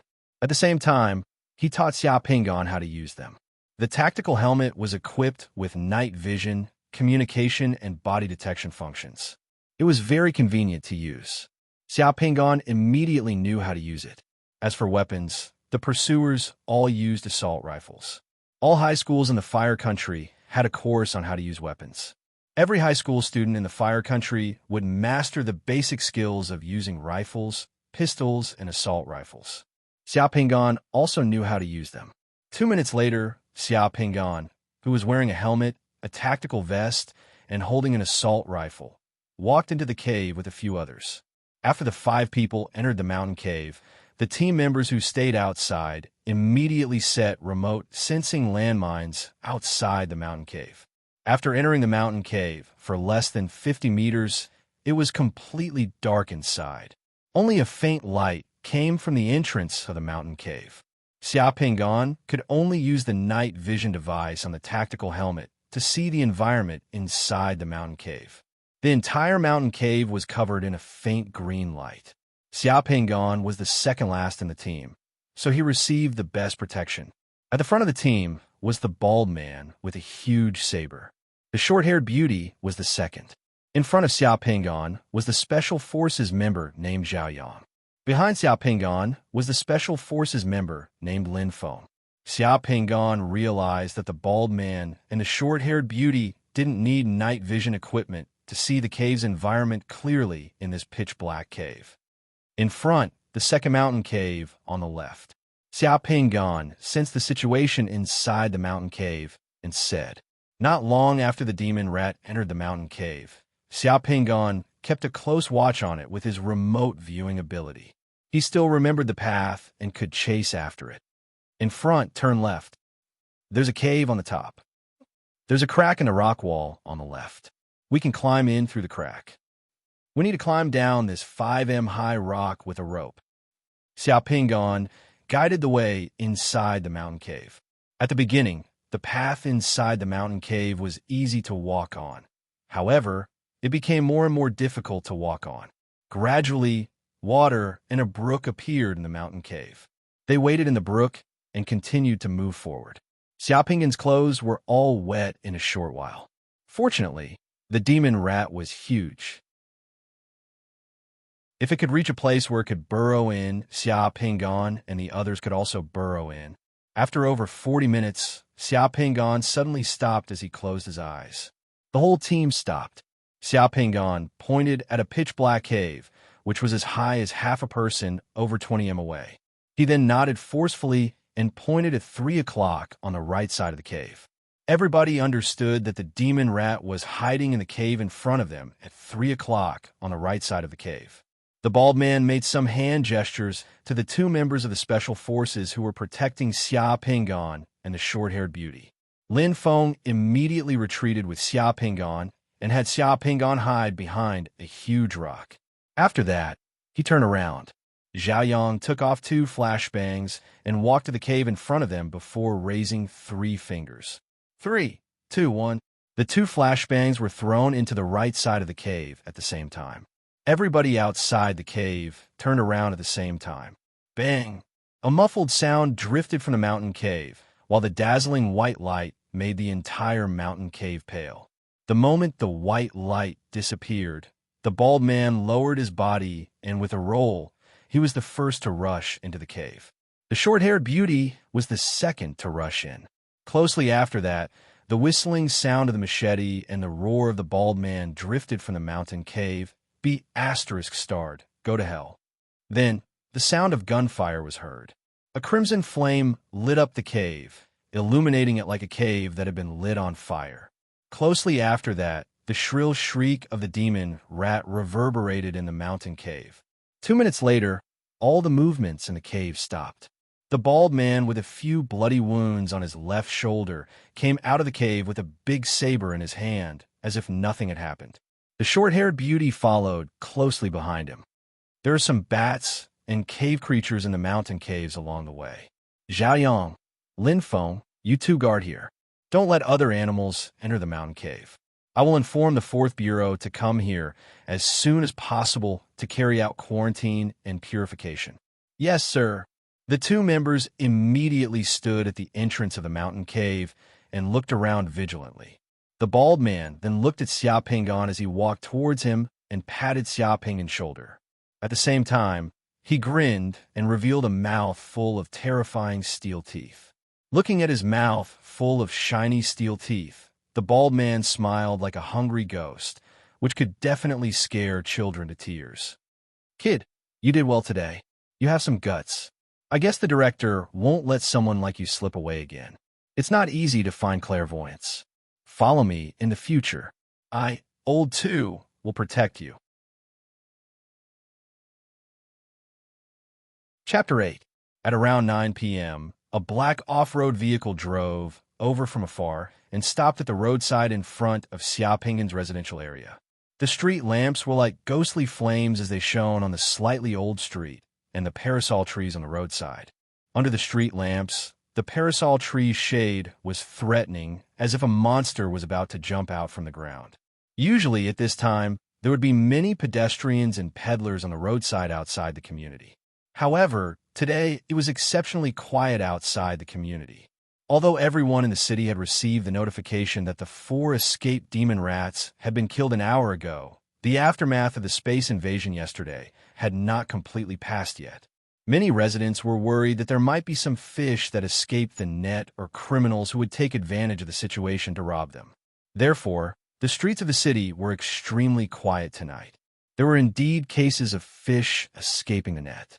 Because the monitoring statistics of space invasion creatures were sometimes difficult to be 100% accurate, and in some small-scale space invasions, such as G-class and below, it was possible to escape the monitoring of the satellite network. In the space invasion, the city's public security was indeed a problem. A sad atmosphere quietly pervaded the dark night of the city. However, there was also a trace of fear in this sadness. In the car, Xiao Pingan unfastened his seatbelt. Mo Yinxiao handed a thick file bag to Xiao Pingan. This is the 40,000 yuan reward that he promised you. Old Tu rarely praises others. Since he approved of you, it means that you've done a great job. Xiao Pingan pinched the thick file bag and knew that there was not a cent less than the 40,000 yuan inside. Do I still need to return this set of clothes? Xiao Pingan's clothes were completely wet. Therefore, when he came out of the cave and returned to a special hospital in the city for an anti-epidemic hygiene test and immunization medication, Mo Yinxiao prepared a new set of sportswear and shoes for him. They were all famous brands, and the size was exactly the same as the one he was wearing. After changing into a new set of clothes, Xiao Pingan looked a lot more spirited. Mo Yinxiao narrowed his eyes and looked at Xiao Pingan. You can keep this suit as an extra reward. Oh, right. I am now officially informing you in the name of the National Committee of Order. Since the Committee of Order has discovered your awakened ability, please report to the National Committee of Order in Xianghe City at 9 a.m. next Monday. Xiao Pingan nodded numbly. He then opened the door and prepared to get out of the car. But before he got out, he asked curiously, "Is that bald man really a summoner? Why is he carrying a large saber on his back? I don't see him using his ability. Of course, Old Tu is a summoner. It's just that he's been on 2 missions this month, so he's used up most of his divine power points and divine power replenishing pills. That's why he can only use weapons to fight." Mo Yinxiao replied. Oh, I see. Xiao Pingan finally got out of the car. He slammed the door shut and walked towards the residential area. Mo Yinxiao watched as Xiao Pingan walked into the residential area. He smiled lightly and said to himself, "Don't worry, we'll meet again soon." Mo Yinxiao picked up the phone beside him and dialed a number. A lazy male voice came from the other side of the phone. "Boss, what's the matter? I want all the information related to Xiao Pingan. The more detailed, the better." Xiao Pingan, is he the clairvoyant that Old Tu mentioned today? Yes. Boss, he's just a normal awakened. Is he worth my time? I'm worth hundreds of thousands per second. Cut the crap. I'll give you 1 day. After saying this, Mo Yinxiao hung up the phone. The black off-road vehicle's headlights turned around in the dark. It drew 2 red lights and disappeared on the road outside. Xiao Pingan looked back and then walked toward his place. 40,000 yuan was not a small amount for him. He would have to work at the repair shop for at least 3 months. Today, he had earned that much in just 1 day. A powerful organization like the National Committee of Order was indeed rich. Although money was good, his hidden remote viewing ability had been exposed today. Yesterday, he could not help but look at it from afar. The thought had caused a chain reaction that quickly fermented in his life. He did not know whether it was a blessing or a curse. Xiao Pingan thought to himself. Moreover, if he reported it himself, the Committee of Order would definitely investigate his past. He did not know if they would find anything. This was life. No one knew which would come first, tomorrow, or an accident. The 40,000 yuan in the bag in his hand was heavy. It was just like Xiao Pingan's mood at the moment. Although he had earned a sum of money, Xiao Pingan did not feel relaxed. Instead, he felt a little heavy. Xiao Pingan walked downstairs to his building. He entered the password and unlocked the door of the building's lobby. Seeing Xiao Pingan come in, the security guard who was watching TV in the reception room next to the lobby popped his head out of the window and asked curiously, "Xiao Pingan, what's going on today? A helicopter flew to our neighborhood?" Xiao Pingan smiled. "It's nothing. While I was on my way back, I accidentally passed by an undisinfected health and epidemic prevention area that hadn't been sealed off yet. Later, I was discovered by someone from the surveillance camera, so they chased me all the way to the neighborhood. I was taken to the hospital for a day of observation by the people sent by the Order Committee." "Uncle Wu, look, they even changed my clothes for me," Xiao Pingan said as he opened his arms to show off the new clothes he was wearing. "Are you okay?" "Of course I'm okay. If something happened to me, they wouldn't let me come back." That's good, the security guard muttered. He retracted his head and began to watch TV. He no longer cared about these things. Xiao Pingan walked up the stairs step by step. He was thinking that the news of a helicopter coming to pick him up today would probably spread throughout the community.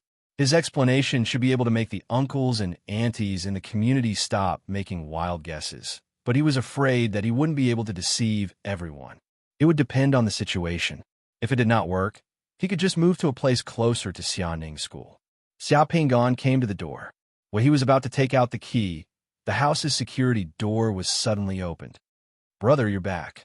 Xianing's smiling face appeared in front of Xiao Pingan. Xianing, who was already a sophomore, looked beautiful.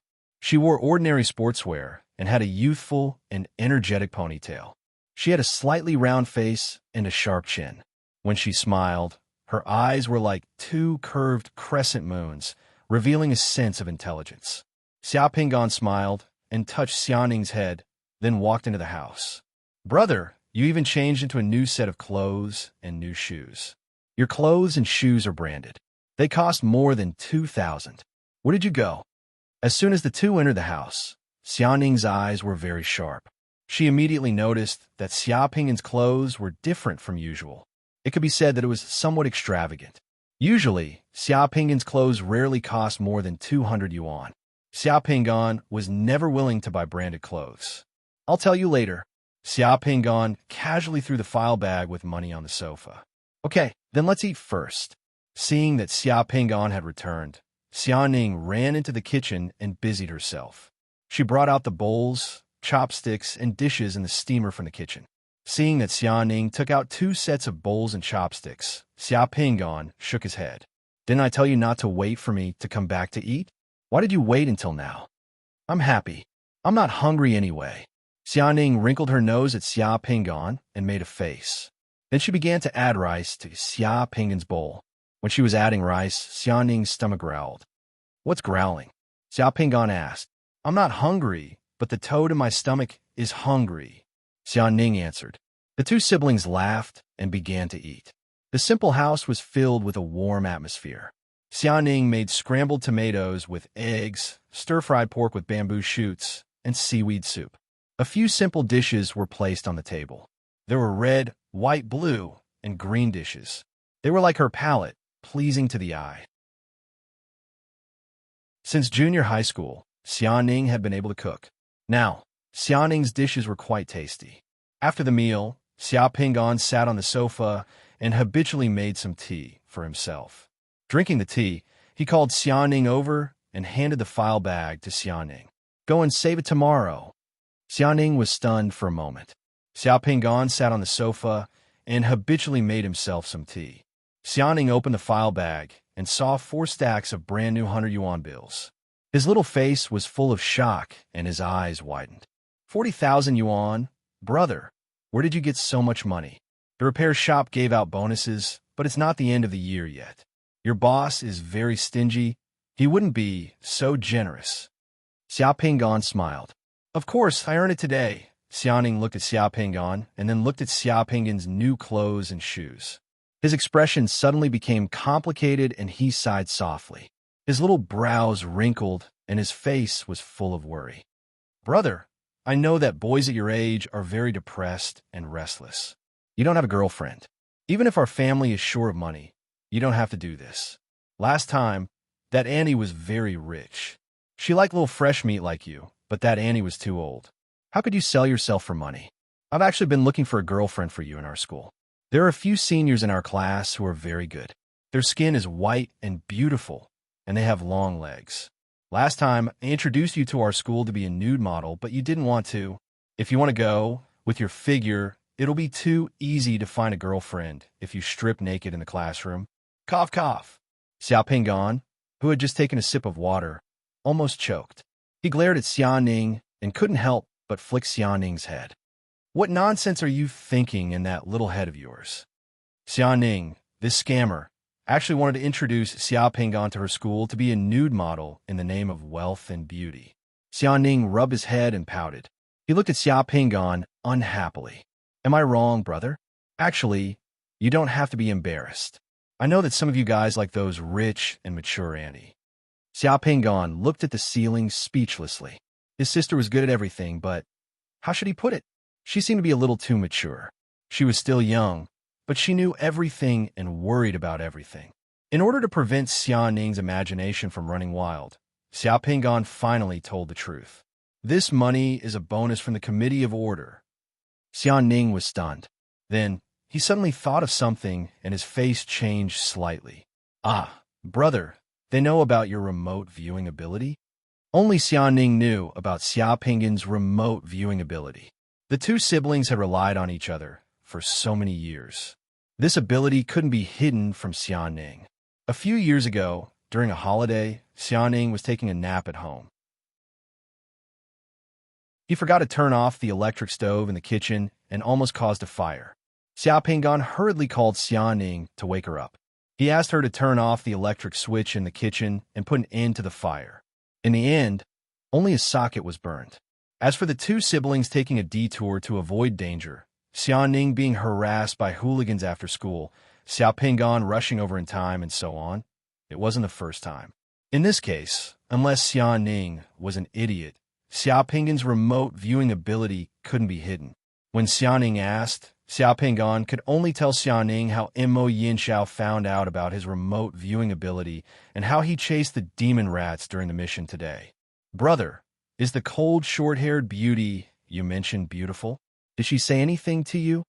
After hearing Xia Pingan's words, Xia Ning's first question was actually this. Xia Pingan really couldn't understand women's thoughts.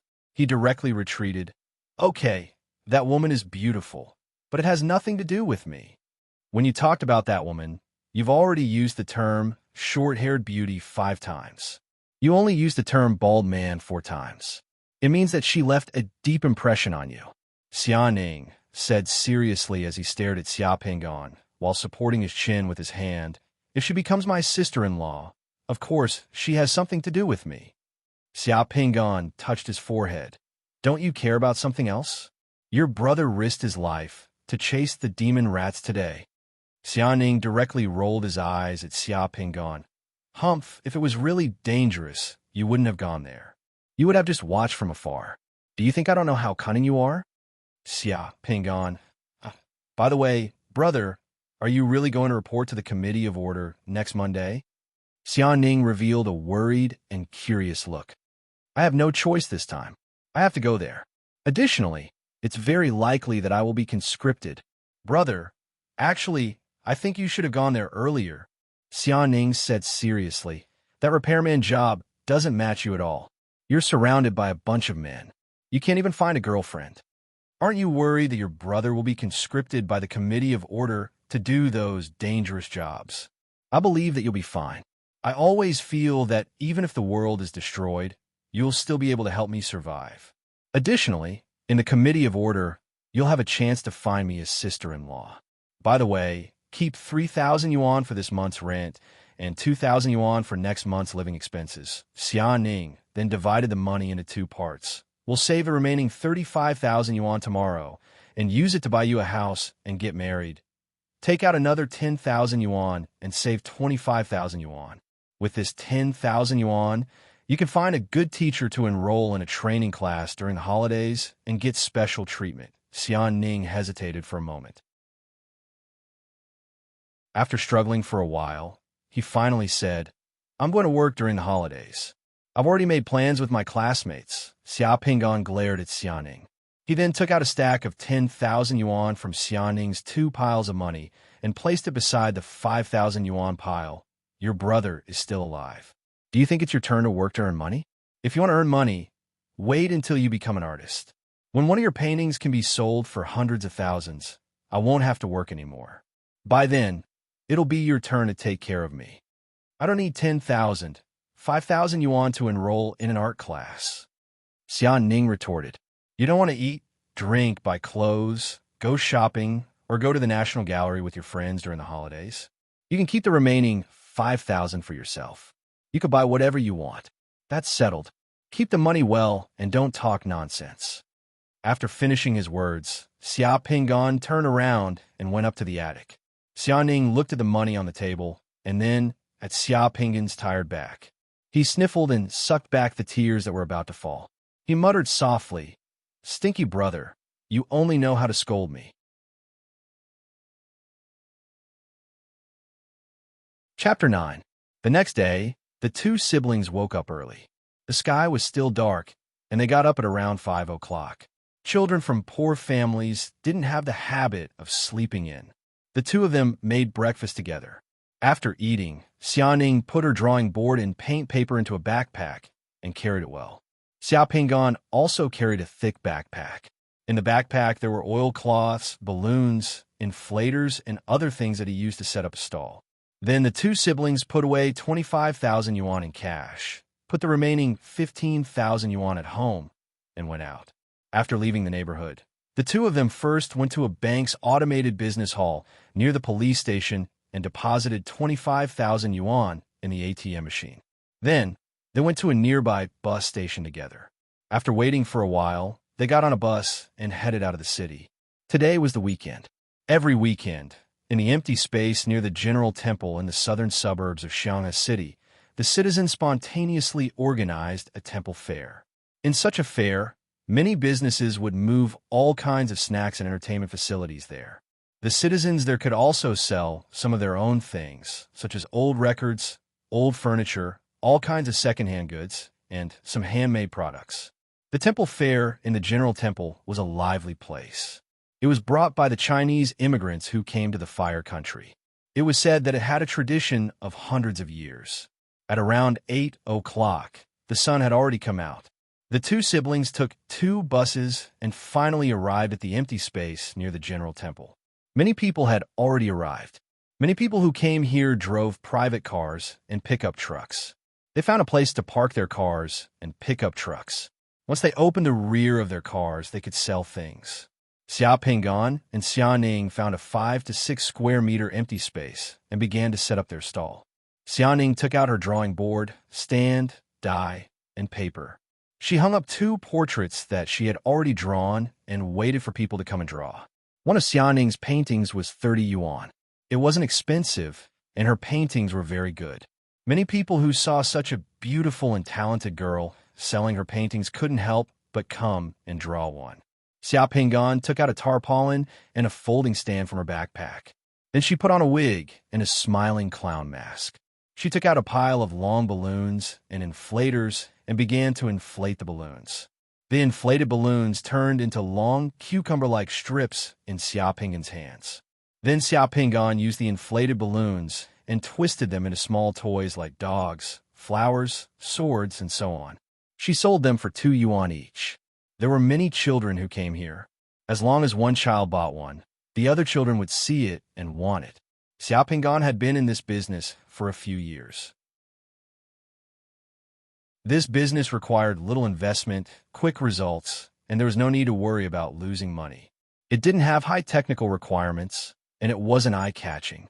One only needed to buy some balloons, inflators, a folding table, and a tarpaulin to start the business. The clown mask and wig were used to attract children. The cost of a few hundred yuan was enough. The business was small but quick, and it wasn't eye-catching. If it was done well, one could earn up to 300 to 400 yuan a day. Even if it was a small amount, it would still be 100 to 200 yuan. The main reason was that there were 2 other balloon twisting stalls competing with Xiaopinggan, so they didn't earn much. Brother, let's save money and buy a pickup truck. In the future, when you drive here, we can go wherever we want. In addition to setting up a stall, we can also travel.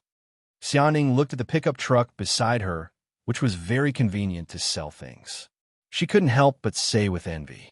The Great Fire Country, which occupied the entire North Guang continent, was vast but sparsely populated. Pickup trucks, which were used for agricultural and commercial purposes and could carry people, were especially popular among ordinary families. At this moment, more than 70% of the people at the temple fair drove pickup trucks. Okay, when are you going to get a driver's license? When you're done, we could buy a second-hand truck and drive it together. Hearing Xiaopinggan's words, Xiaoning suddenly became happy and was full of enthusiasm. Then let's set up a second family fund now.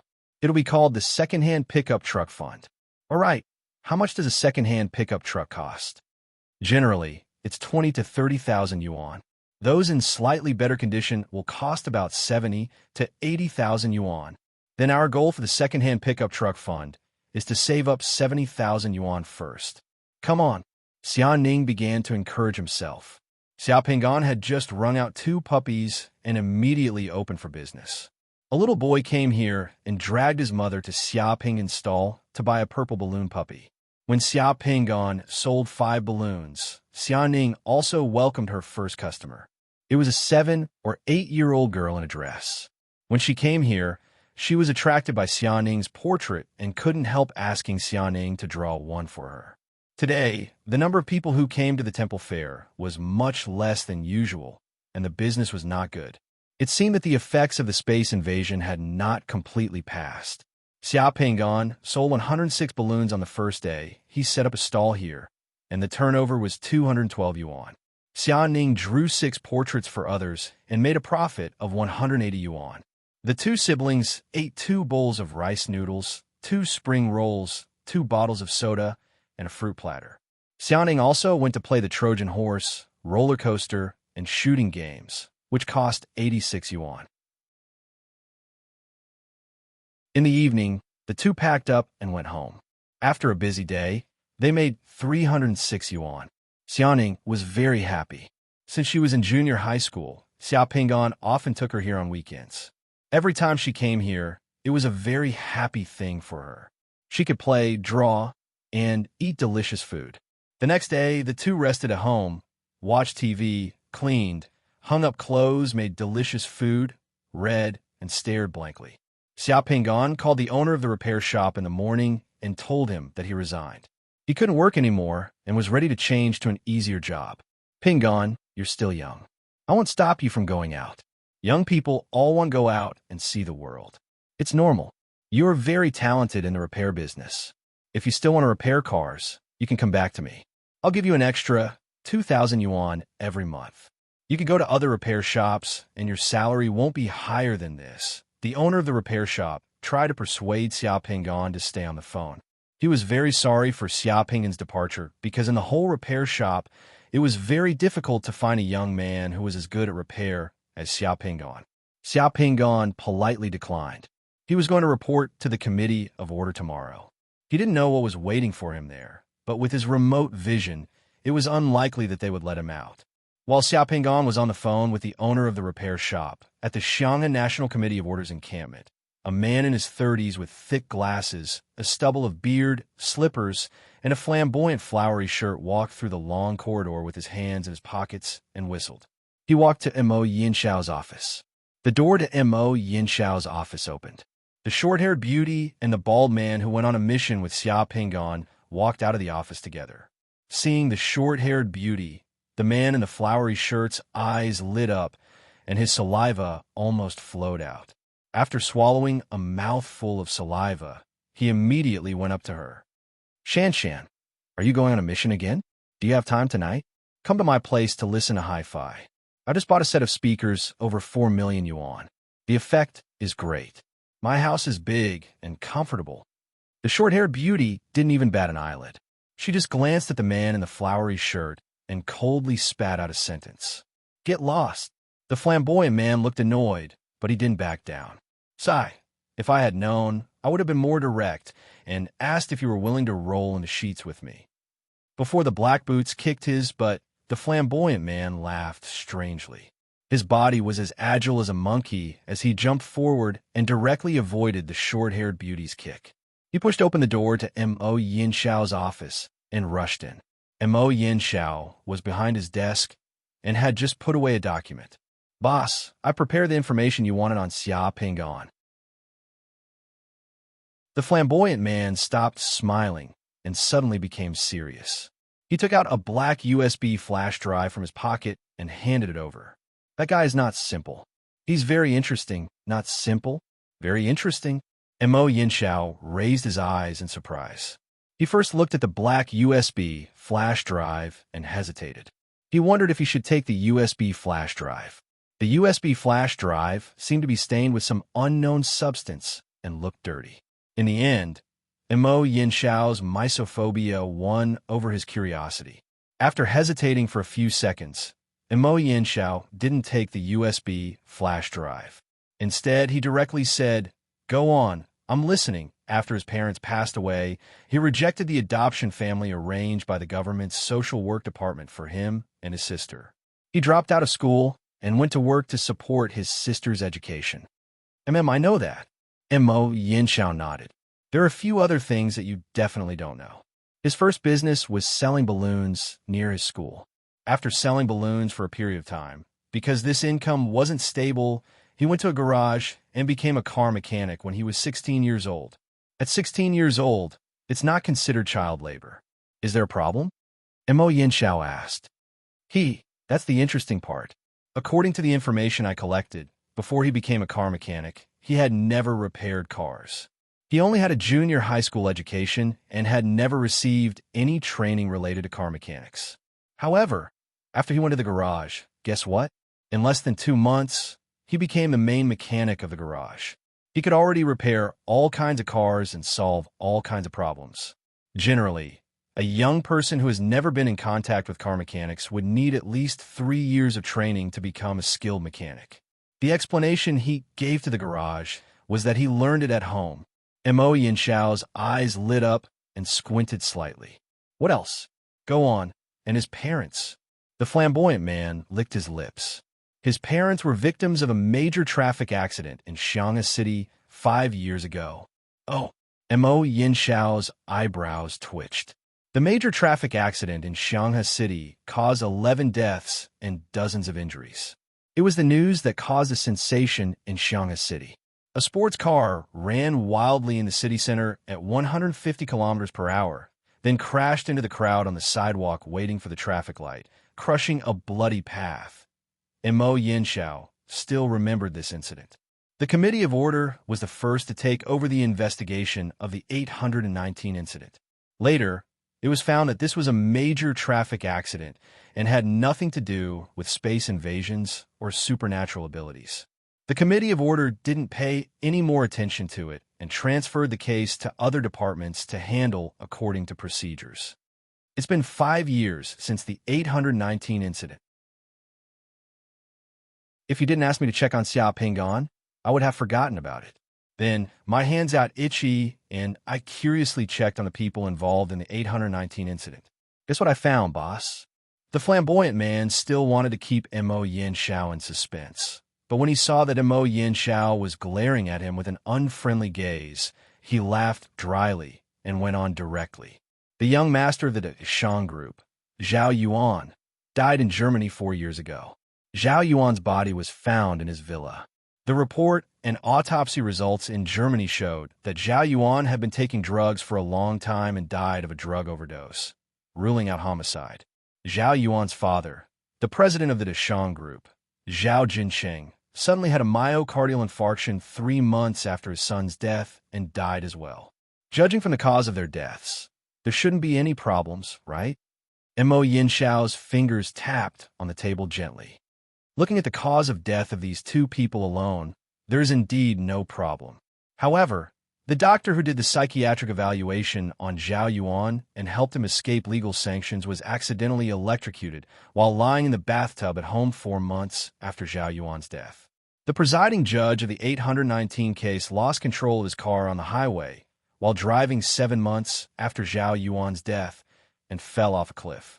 The chief prosecutor of the 819 case was found cheating by the woman's husband 9 months after Zhao Yuan's death and was stabbed to death. If these are all coincidences, the probability is less than 1 in 10 million. Mo Yanxiao's expression gradually became serious. What else? The most coincidental thing is that Xia Pingan's only record of leaving the country was a week before Zhao Yuan's death. He used a tourist visa and bought a plane ticket to France. I can't find any information about him in France. He didn't take a plane, didn't use a mobile phone, didn't use a credit card, and only left a hotel record in Strasbourg, France. I remember that Strasbourg is very close to Germany. It's near the border. Mo Yanxiao said with a frown. Yes, it's only an hour's drive from Strasbourg to Offenburg in Germany. It's very convenient to travel between the 2 countries. Mannheim, where Zhao Yuan died, is not far from Offenburg. It's only a few hours' drive. On the fourth day after Zhao Yuan's death, he came back from France. The flirtatious man smacked his lips, seeming to be unsatisfied. Damn, at that time, Xiao Pingan was only 17 years old. It's really hard to imagine. Don't talk nonsense without evidence, and don't hint at me. I'll judge for myself, Mo Yinxiao said with a serious face. Of course, I didn't say anything. I'm just stating some facts. They're all a bunch of scumbags. So what if they're dead? It's none of my business. The flirtatious man shrugged and said indifferently, anything else? On the second day after the death of the chief prosecutor of the 819 case, Xiao Pingan took his sister to visit his parents' grave. You'd never expect it.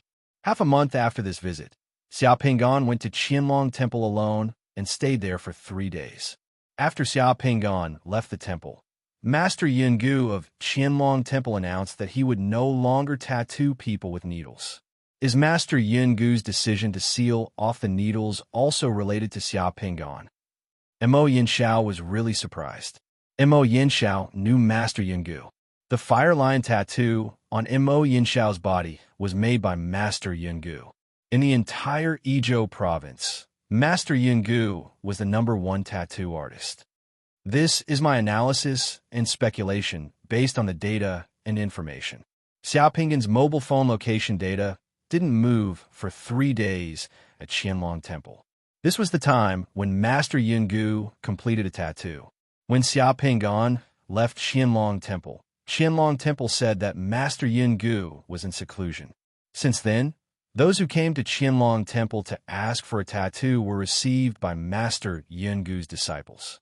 When Old Tu went to Qianlong Temple to ask for a tattoo, he didn't see Master Yungu. It was Master Yungu's disciples who did it. Master Yungu actually sealed off the needles after Xiao Pingan left the temple. It's just that we don't know the reason. The possibility of the two being related is very high. Okay, I got it. This matter ends here. You didn't come to my place today. After a short silence, Mo Yinxiao silently picked up the USB flash drive.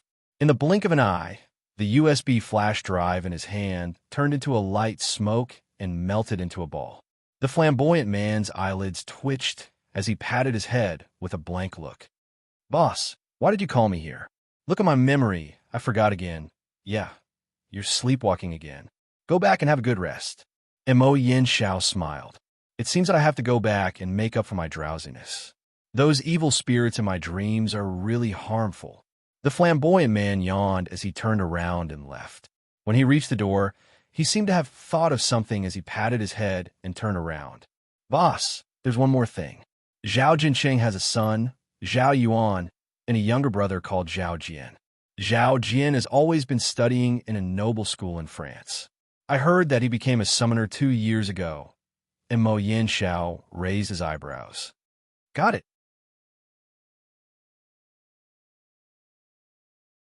Chapter 10. 2 hours later, Mo Yinxiao stood at the entrance of the Qianlong Temple and looked up at the ancient temple in front of him. The Qianlong Temple was antique, with 2 rows of pines and cypresses planted at the entrance. Standing at the entrance of the Qianlong Temple, one could see the snow-capped Qianlong mountain range behind him. Against the backdrop of the Qianlong mountain range, the Qianlong Temple looked even more magnificent. Today was the weekend, and there were a lot more pilgrims coming to the Qianlong Temple than usual. Many people came to offer incense, and many people came to ask for tattoos. The best tattoo master in Shanghai City was not in the tattoo shops in the city, but in the Qianlong Temple. Legend had it that tattoos in the temple could eliminate disasters and be blessed by the gods and Buddhas. The tattoo masters in the temple did not charge money for tattoos, but not everyone could get tattoos. Before getting a tattoo, the masters in the temple would look at the person. If the person was not right, the masters in the temple would not help you get a tattoo, no matter how much money you gave them. For example, those gangsters who shouted all day long could only go to the tattoo shops to get tattoos. If they came to the Qianlong Temple, no matter how they dressed up, the tattoo masters in the Qianlong Temple would not give them a tattoo at first glance. Also, those who committed crimes and had evil intentions would find it difficult to get a tattoo here. Getting a tattoo in the Qianlong Temple was the best way to pray for blessings and to prove that one was on the right path. Tattoos were a summoner's tradition. Every summoner had their own unique tattoos. The summoner's tattoos weren't for the sake of looking good, nor were they for the sake of acting cool. Instead, they were for the sake of allowing others to identify their corpse after their head exploded after failing to fuse with the Rel Pearl. This tradition had been passed down among the summoners for thousands of years, and it had been passed down among the summoners. Mo Yinshao's tattoo was tattooed by Master Yungu in the Qianlong Temple. Even when Master Yungu was still tattooing people, those who could make Master Yungu do it were not ordinary people. Mo Yinshao walked into the temple. There was a reception monk in the temple. Mo Yinshao explained the purpose of his visit to the reception monk. The reception monk quickly led Mo Yinshao to the hut behind the Thousand Dragon Temple. They arrived at the small courtyard where Master Yungu lived. Master Yungu was already over 100 years old. He had white eyebrows and a white beard, but his complexion was still rosy. He was currently meditating under a ginkgo tree in the courtyard, motionless. Only when Mo Yinshao arrived in front of him did Master Yungu open his eyes, revealing a pair of eyes that were as tranquil as a lake. He smiled faintly. "Benefactor Mo, you're here." "Greetings, great Master Yungu. Today, I have something to ask of you," Mo Yinshao said directly. Master Yungu spread his legs and stood up straight. Then, he led Mo Yinshao to his room. "Today, when I was meditating, my heart was surging with emotions and the past surfaced in my mind. I already know the purpose of your visit. Benefactor, please follow me." When they arrived at the room, the two of them sat down on the same bed. Master Yungu poured a cup of tea for Mo Yinshao. After Mo Yinshao drank the tea, Master Yungu spoke again. 4 years ago, a young man named Xia Pingon came to the temple to look for me. He asked me to tattoo a tattoo for him, so I did." Mo Yinshao asked curiously. Usually, when people come to the temple to get a tattoo, great masters' disciples and disciples would be able to do it. I wonder why Great Master would personally tattoo a tattoo for that young man back then.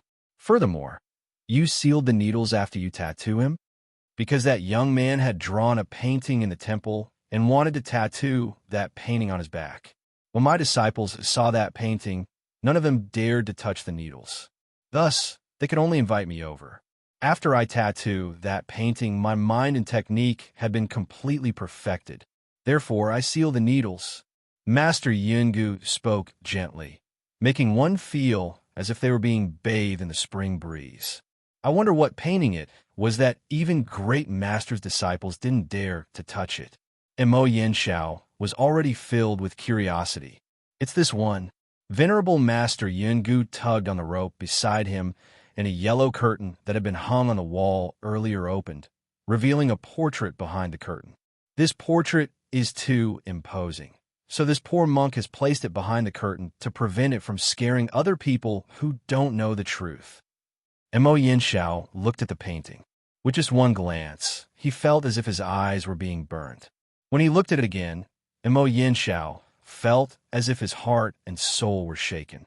When he looked at it again, Mo Yinshao's face turned slightly pale. On the painting was the image of a furious demon god that Mo Yinshao had never seen in any temple or religious classics. The demon god's body was greenish-black. There were 7 buns on top of his head. The braided hair hung down to his left shoulder. His left eye was closed, and his lower teeth were biting on his upper lip. He looked furious. Circles, balls, and flames spewed out from the demon god's back and filled the void. The flames on the demon god's back were lifelike. They were blazing and powerful, as if they could burn everything. The demon god of wrath was sitting on a boulder. His right hand was hanging inwardly by his waist. He was holding a huge and sharp sword. A ferocious dragon was coiled around the sword. The demon god of wrath's left hand was bent with his elbow raised and his palm pointed to the left. Young Master Moyen had never seen such a ferocious demon god before. Mo Yinshao calmed himself down and swallowed his saliva. "Great Master, May I ask why I have never seen the demon god in this painting anywhere else? May I know his name? This painting was created by that young man. When I asked him the name of the demon god in this painting, he said that the demon god in this painting was called the Akalanatha Ming of Silla. He had seen him in his dream. Mo Yin Shao pondered for a moment. He was puzzled. The Akalanatha Ming of Silla. This name is so strange. Why have I never seen it in other temples or classics? That day, I also asked the young man the same question.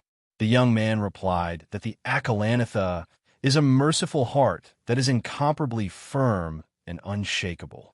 The Ming refers to the light of wisdom. The king refers to the one who can control all phenomena, the Akalanatha Ming of Silla. The Akalanatha Ming of Silla.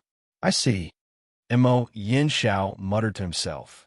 He did not know why, but when he heard the meaning of the name of the Akalanatha Ming of Silla, Mo Yin Shao felt an indescribable shock.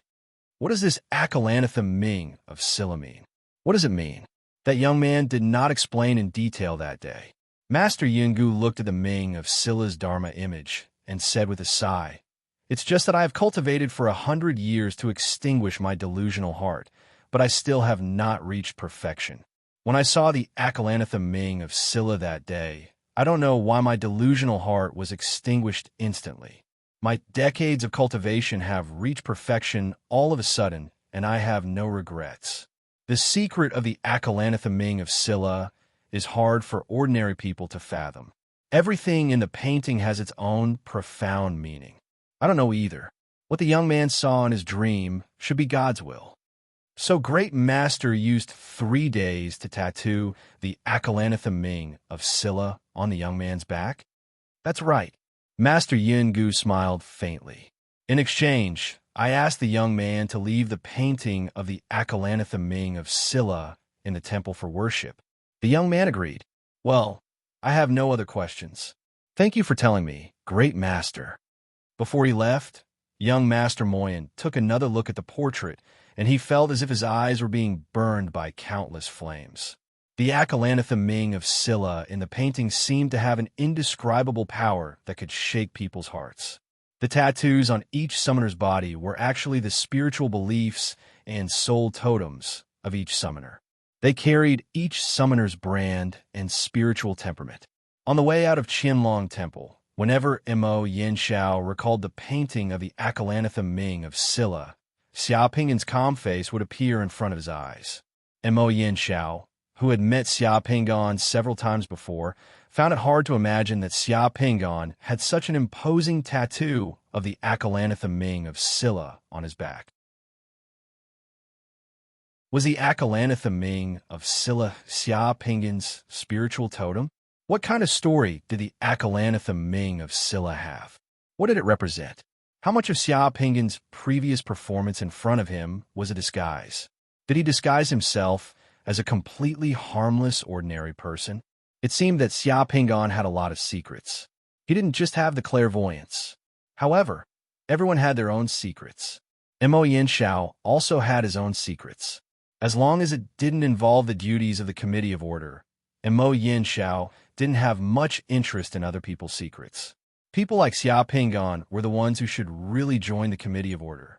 It was too dangerous to leave such a person outside. It was better to keep him under his nose. Fortunately, Xia Pingan would report in tomorrow. All of a sudden, Mo Yin Shao was filled with anticipation for Xia Pingan's arrival tomorrow.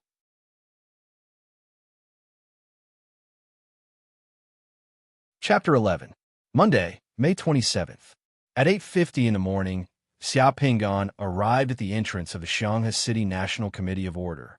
The address of the Shanghai City National Committee of Order was in the north of Shanghai City.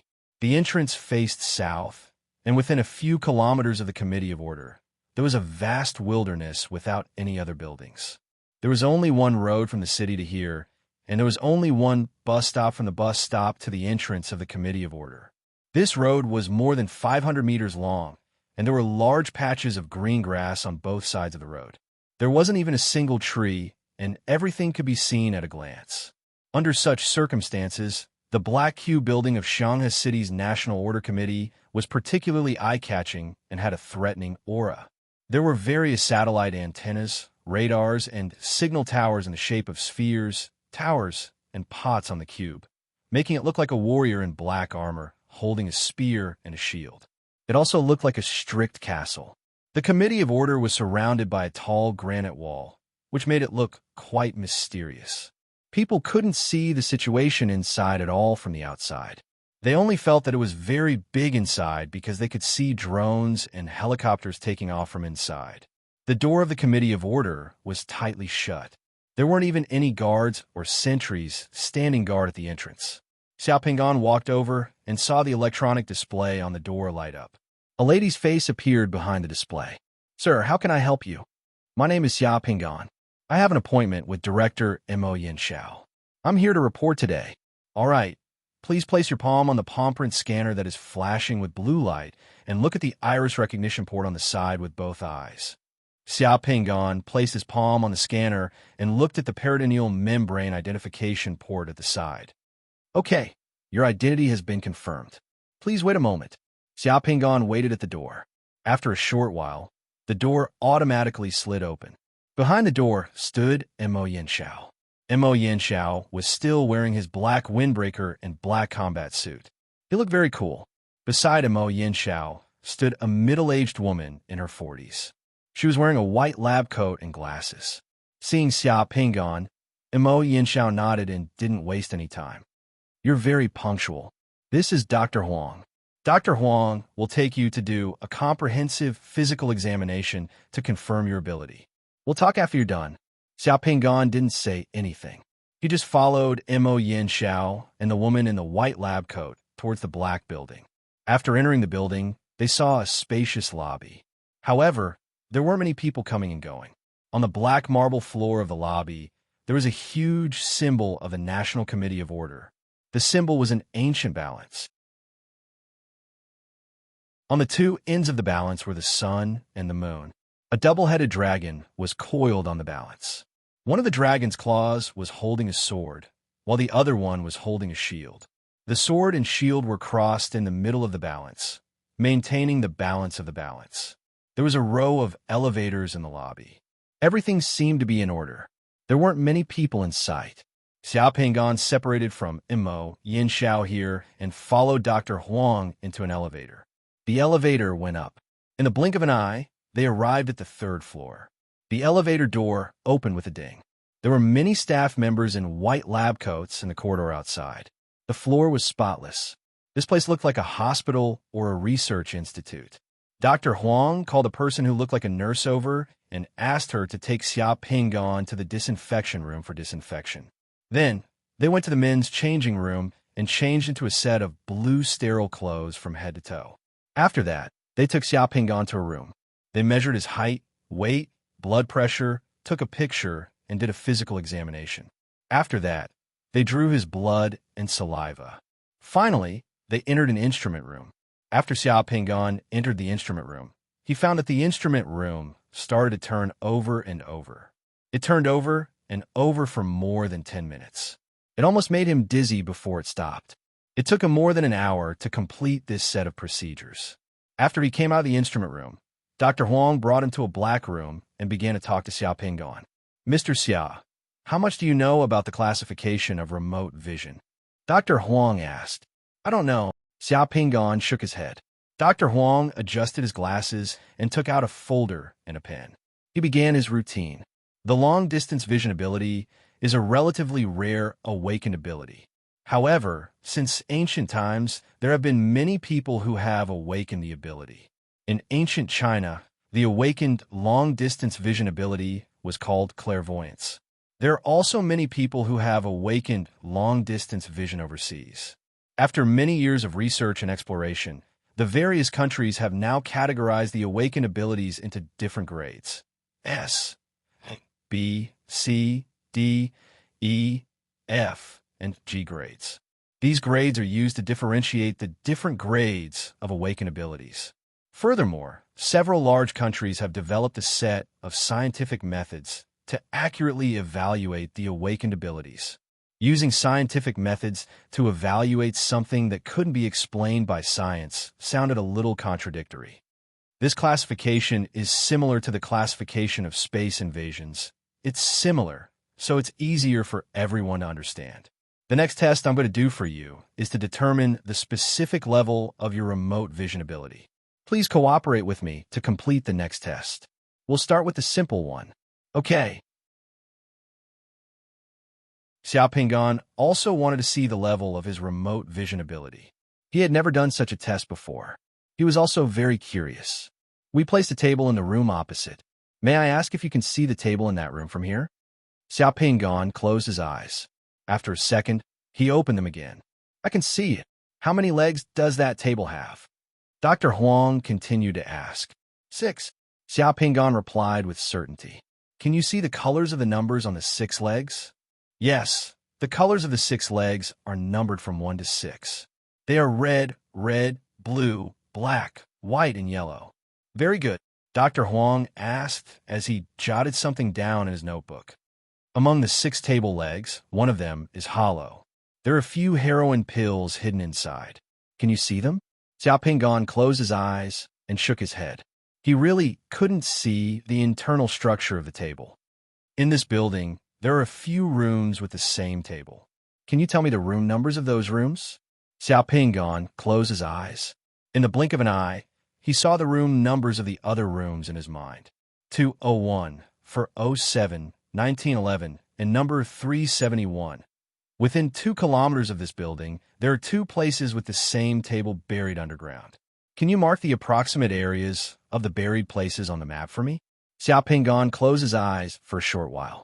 After that, he started to mark the 2 places on the map.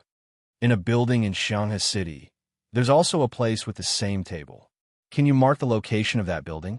Xiao made another mark on the map of Shanghai City. Can you confirm which floor and which room the table is in? Xiao tried and shook his head. These are the coordinates on the map. Among these coordinates, there's a similar table in one of them. Can you find it? Dr. Huang took out a pile of paper slips. On the paper slips were the coordinates on all the continents in the world. The furthest one was over 10,000 kilometers away from Xiao. Xiao shook his head. He even started to sweat a bit. Can you see what kind of masked person entered room 201 and placed the table there before you arrived? Dr. Huang took out a picture in front of Xiao. On the picture were more than 10 different Peking opera masks. Xiao shook his head. He had a feeling this question had gone beyond his remote viewing ability. This was asking him to cross the barrier of time to see the past events related to the table. This power was too scary. Can you predict the fate of the table in the opposite room in 1 minute? Xiao was silent for a moment before he shook his head.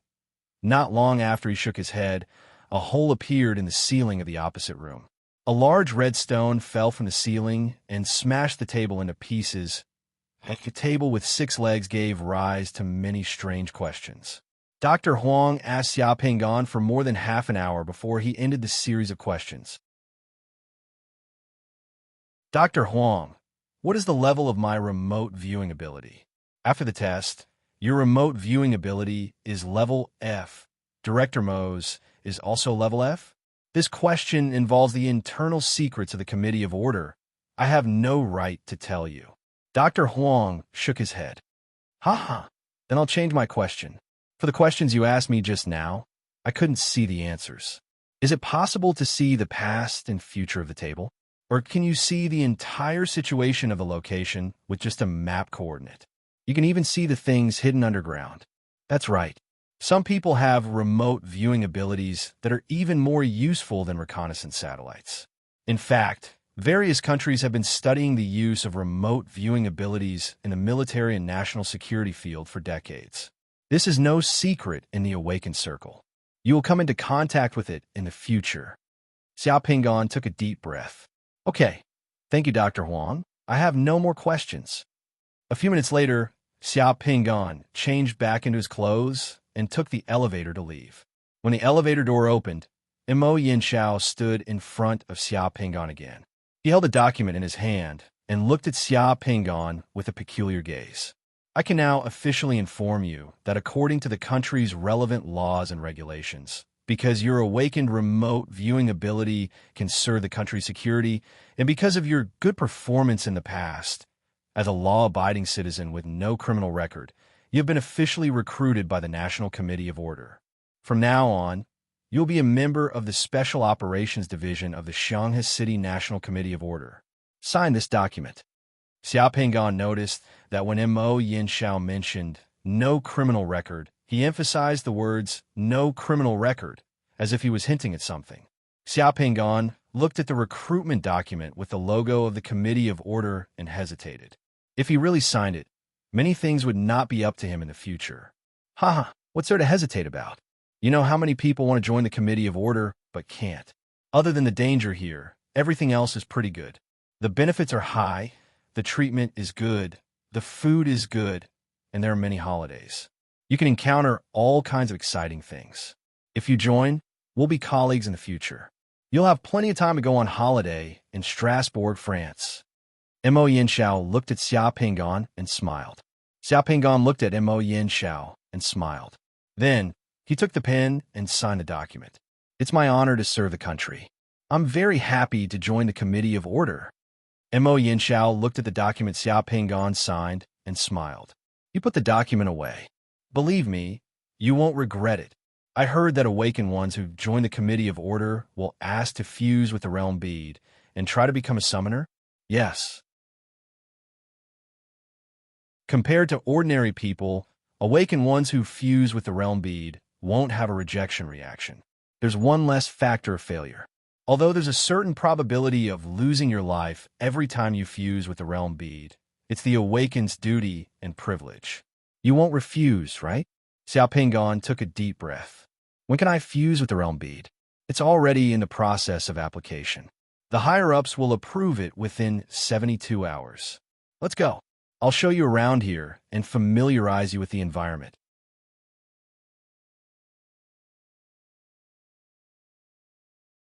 Chapter 12. Xiao Pingan followed Mo Yinxiao around the building. Mo Yinxiao introduced the Committee of Order to Xiao Pingan as they walked. There were also a few charmingly naive robots walking around in the building. Mo Yinxiao casually placed the document signed by Xiao Pingan on a robot's tray and asked the robot to deliver it to the archives room. The robot turned around and went into the elevator to deliver the document. The Committee of Order's main responsibility is to deal with dimensional invasions and threats from otherworldly creatures. At the same time, we deal with all matters related to summoners, awakened ones, and all supernatural forces that threaten national security and social stability. The National Committee of Order's operations force in Shanghai City is divided into two parts. One is the Special Operations Division. The main personnel of the Special Operations Division are divided into two parts. One is combat personnel, and the other is logistics support personnel. The combat personnel are mainly summoners and awakened ones like you. The Special Operations Division is directly under my command. In addition to the Special Operations Division, there is also a military base behind this building. There is a regiment of the National Committee of Order Security Response Force in the base. The chief officer of the Security Response Force is Colonel C. Shimming. According to the nature and difficulty of the mission, the Security Response Force will cooperate with us, but sometimes the Special Operations Division will act alone. Also, we will receive requests for assistance from the Shanghai City Police, the Drug Enforcement Department, the Department of Homeland Security, and other departments. We will also carry out some missions with those departments. You will know in the future. The two of them talked as they walked. In just a few words, Mo Yinxiao brought Xiao Pingan to the door of an office with a sign hanging on it. Mo Yinxiao pushed the door open and walked in. The atmosphere in the office was relaxed. There was even music playing. There was the aroma of coffee in the office. A plump woman in her 40s wearing a loose dress was taking care of a bonsai with a spray bottle in the office. She looked quite relaxed. When she saw Mo Yinxiao come in, the woman put down the spray bottle and called out, "Director." "Well, this is Lu Qi, the Director of Financial Affairs of our Special Operations Division. You can call her Sister Lu," and Mo Yinxiao said to Xiao Pingan. "In the future, You can collect special event funds or claim the operation expenses right here. After talking to Xiao Pingan, Mo Yinxiao said to the middle-aged woman, Sister Lu, this is a new recruit in the Special Operations Division. Help him with the financial procedures according to the Special Operations Division's Level 1 salary. All right.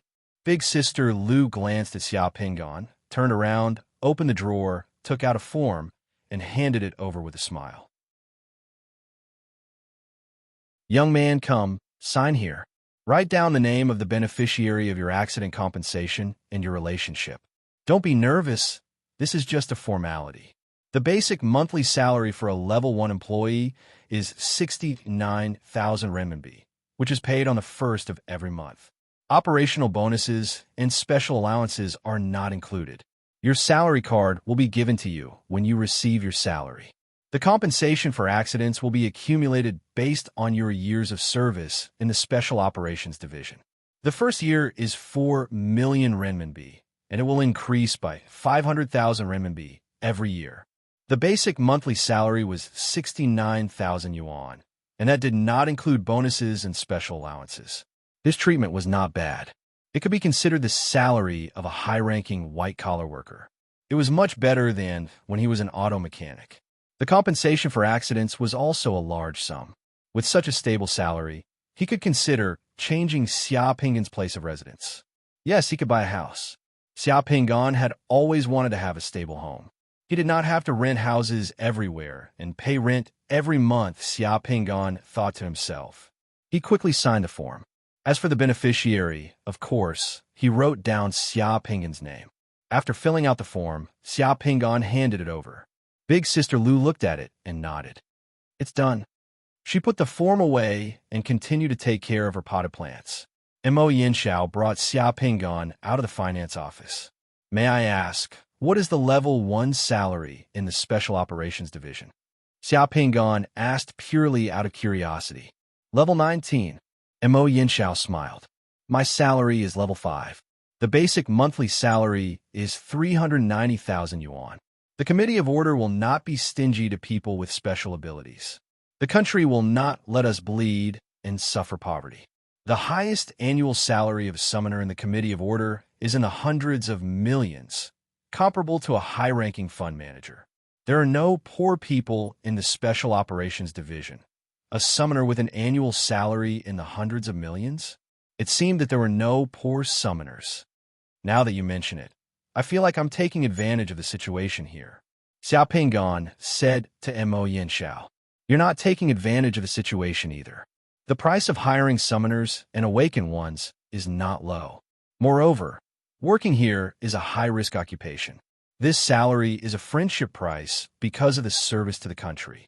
Summoners and awakened ones are paid even more when they are hired by other countries' governments, large companies, large groups, and private rich people. Xiao Pingan blinked. Working here gives me the opportunity to earn extra money outside. Hee. You'll know in the future.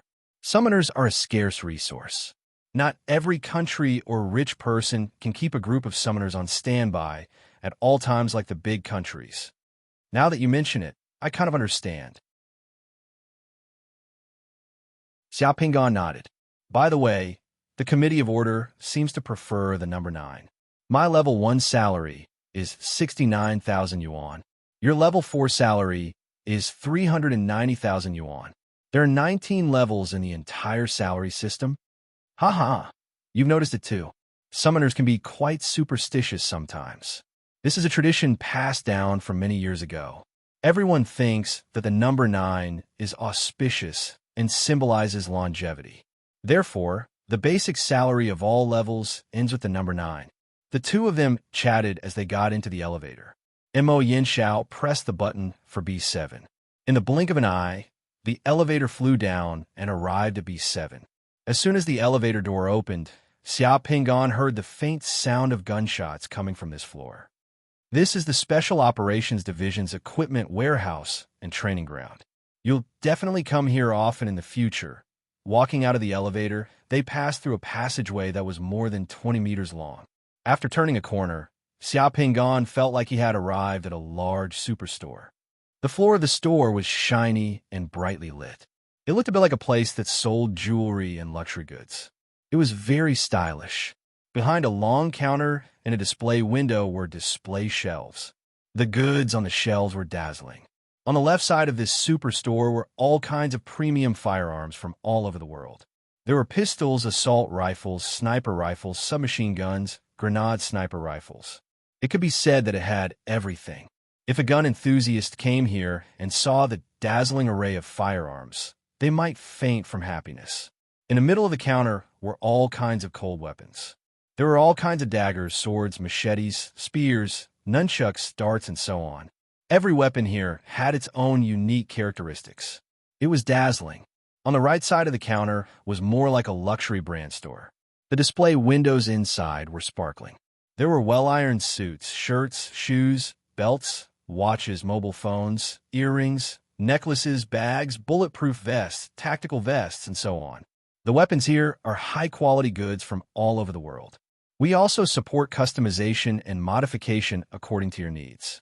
The clothes may look ordinary to you, but they are actually made of special polymer materials. Every shirt here is bulletproof and stab-proof. The standard equipment of the Special Operations Division is distributed free of charge.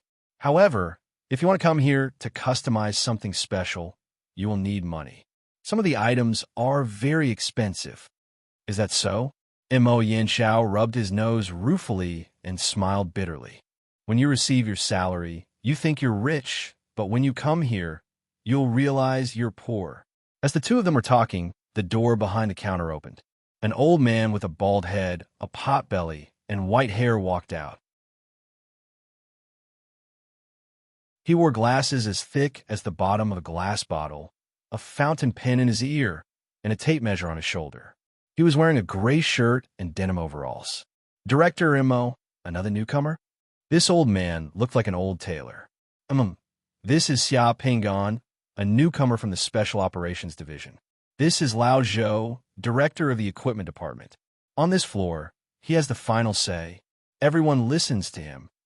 Mo Yanxiao introduced Xia Pinggan and the old man to each other. Lao Zhou, take a look.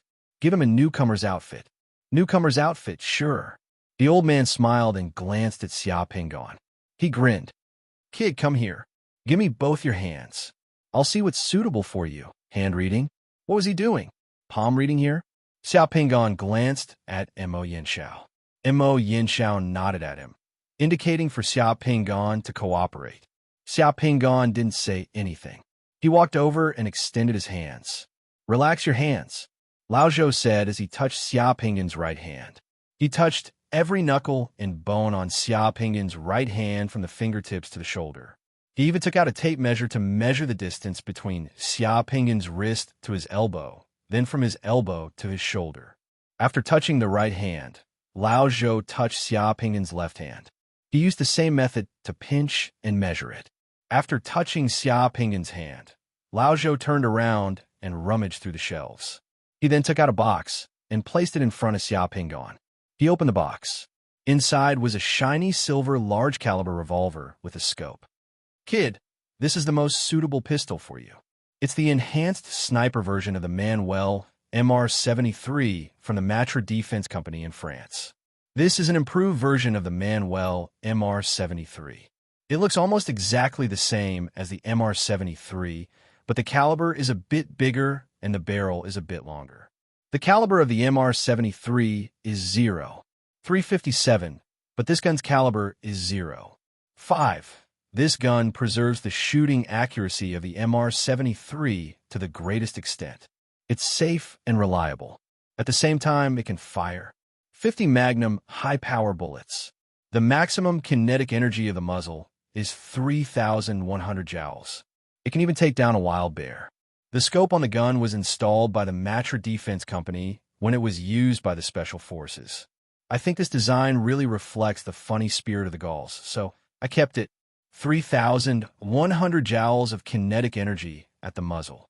F*CK. The kinetic energy of an AK-47 was only 2,000 joules. If the person who used this gun didn't have enough wrist strength, the gun would fly out of his hand after one shot. It might even fly back and smash in his face. Before Xia Pinggan could react, Lao Zhou went to the cold weapons rack behind him and took out a black box. He opened the box. Inside was a black steel whip that was rolled up like a cobra. It was quite heavy. The handle of the steel whip was very thick, and the tail was very thin.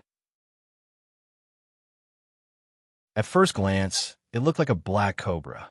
Seeing Lao Zhou take out the box, Mo Yinshao's eyebrows twitched. He pointed at the long black whip. Lao Zhou, the black cobra in your box has been here for many years. No one can use it. Are you sure he can use it? If he doesn't use it well, he might hurt himself. Lao Zhou glared at Mo Yinsha and snorted stubbornly. I can't be wrong. Others can't use it, but this kid definitely can. Even if he can't use it now, he will definitely be able to use it in the future. Why don't we make a bet? Forget it. Mo Yinsha rubbed his nose. He didn't want to bet with Lao Zhou. When Lao Zhou took out the silver Manuel MR98, Xia Pingon was not surprised. However, when Lao Zhou took out the black steel whip from the second box, Xia Pingon was surprised. How did Lao Zhou know that he could use a whip?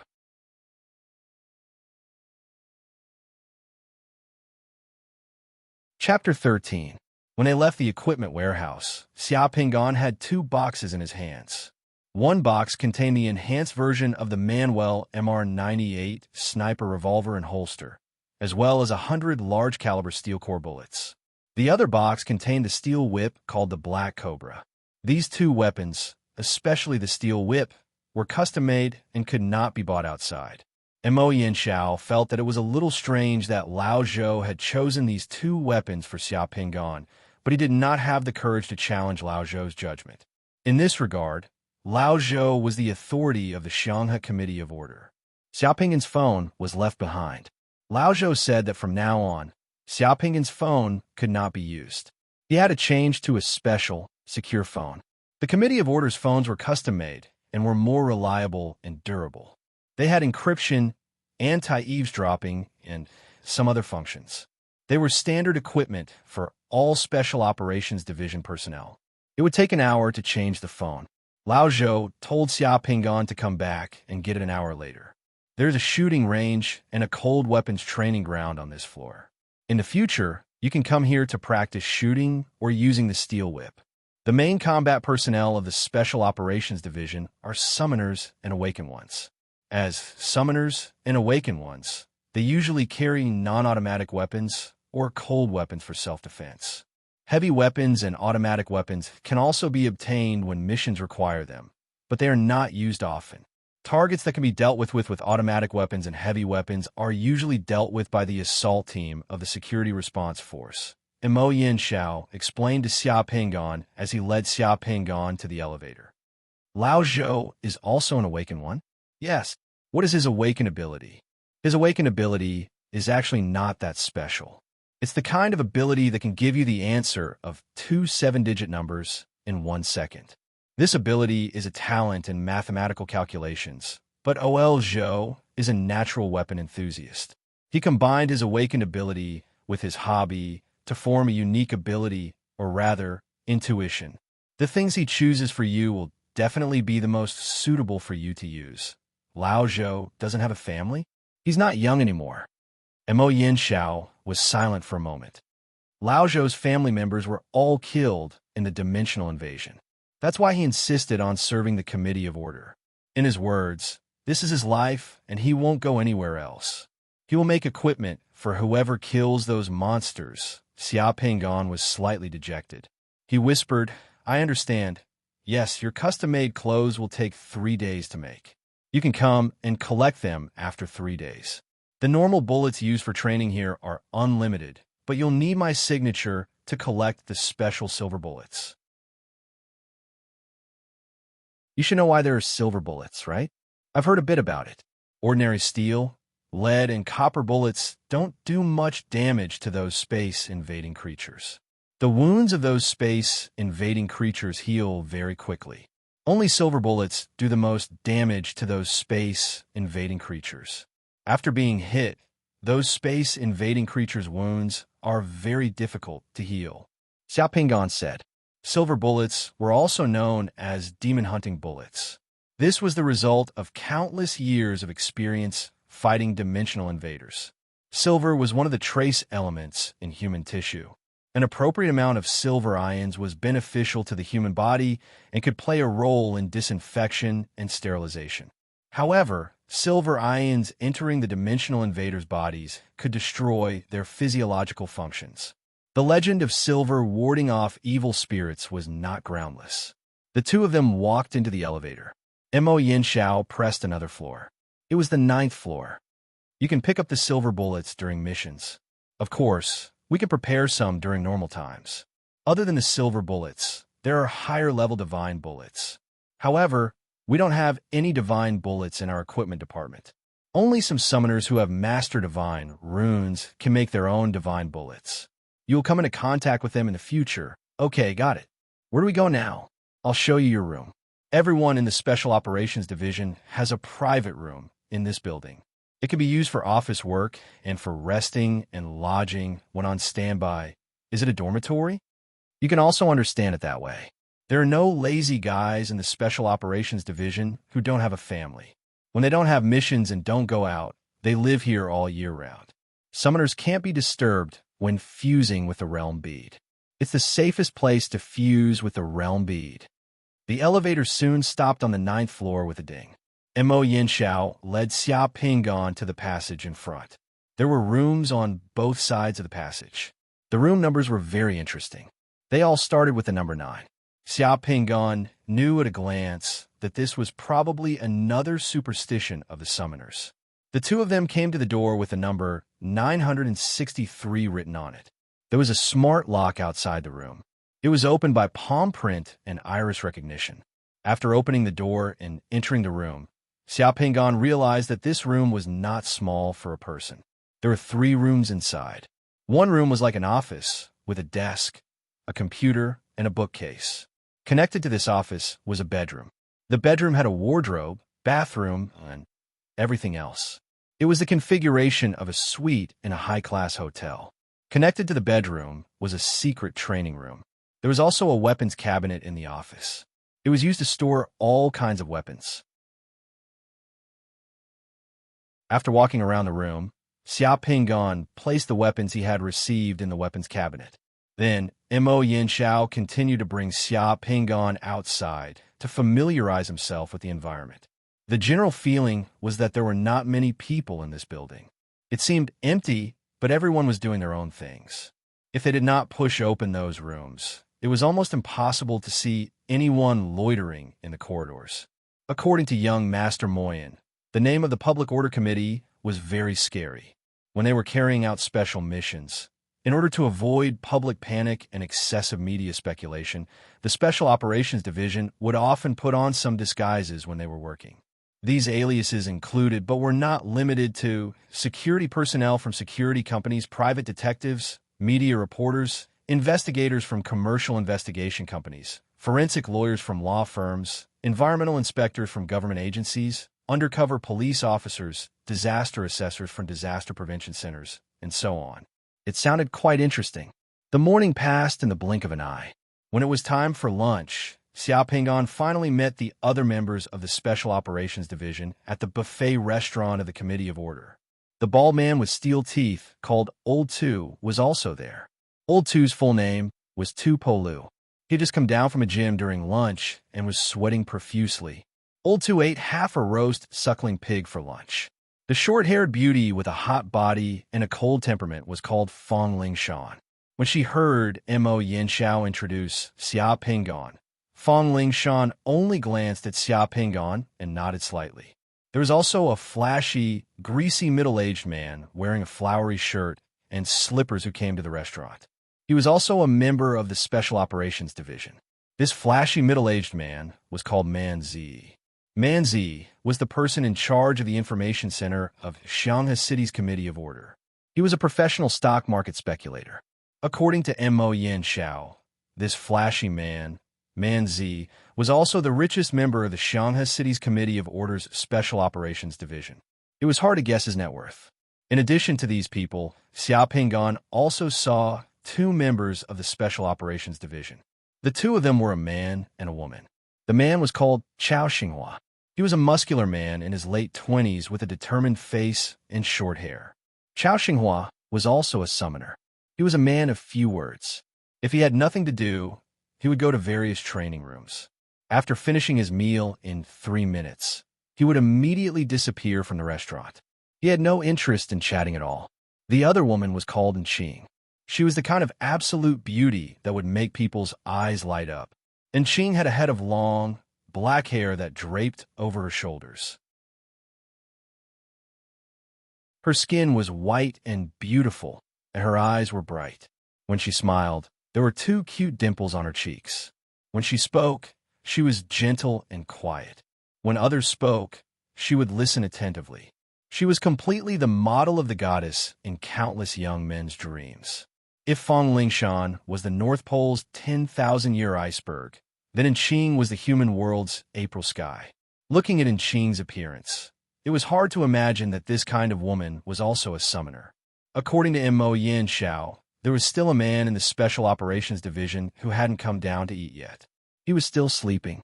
The other summoners in the Special Operations Division were still on vacation or carrying out other missions. The missions of the summoners of the Xianghe City's Committee of Order were not limited to Xianghe City. If there were special and unexpected situations in other places, the Committee of Order in other places could mobilize people to provide support. At the moment, there were only 6 summoners on duty in this building. Qing, do you have time tonight? Come to my place to listen to hi-fi. I just bought a set of speakers for 4 million. The effects are great. My house is big and comfortable. At the dinner table, Man Zi swallowed his saliva and stared at Enqing with shining eyes. He invited Enqing to his house to listen to hi-fi. Damn, this flirtatious man was openly sexually harassing a summoner at the dinner table? Xiao Pinggan watched with interest. Enqing smiled and drank a mouthful of freshly squeezed juice. She still maintained her politeness. Uncle, you're too old. It's better for us to maintain a generation gap. All right, I saw that there's wolfberry and white fungus soup. Uncle, do you want some? The smile on the flirtatious man Z's face suddenly stiffened. Xiao Pinggan seemed to have heard the flirtatious man's heart being stabbed. At this moment, Mo Yinshao's phone rang. Mo Yinshao took out his phone, and his expression changed slightly. Stop bickering. A fire suddenly broke out at Tianqin Shopping Center in Xianghe City. The fire department has already been dispatched. There are also apartment buildings above the shopping center. There are people trapped in the shopping center and apartment buildings. Because the fire spread too quickly, the fire department is unable to determine the location and number of people trapped in the shopping center and apartment buildings. This will affect the speed of rescue. At the same time, the cause of the fire has yet to be determined. The fire department has already asked the Committee of Order for help. Mo Yinshao put down his phone and looked at the few people present. His gaze fell on Xiao Pinggan. This will be your first mission. Enqing, go with Xiao Pinggan.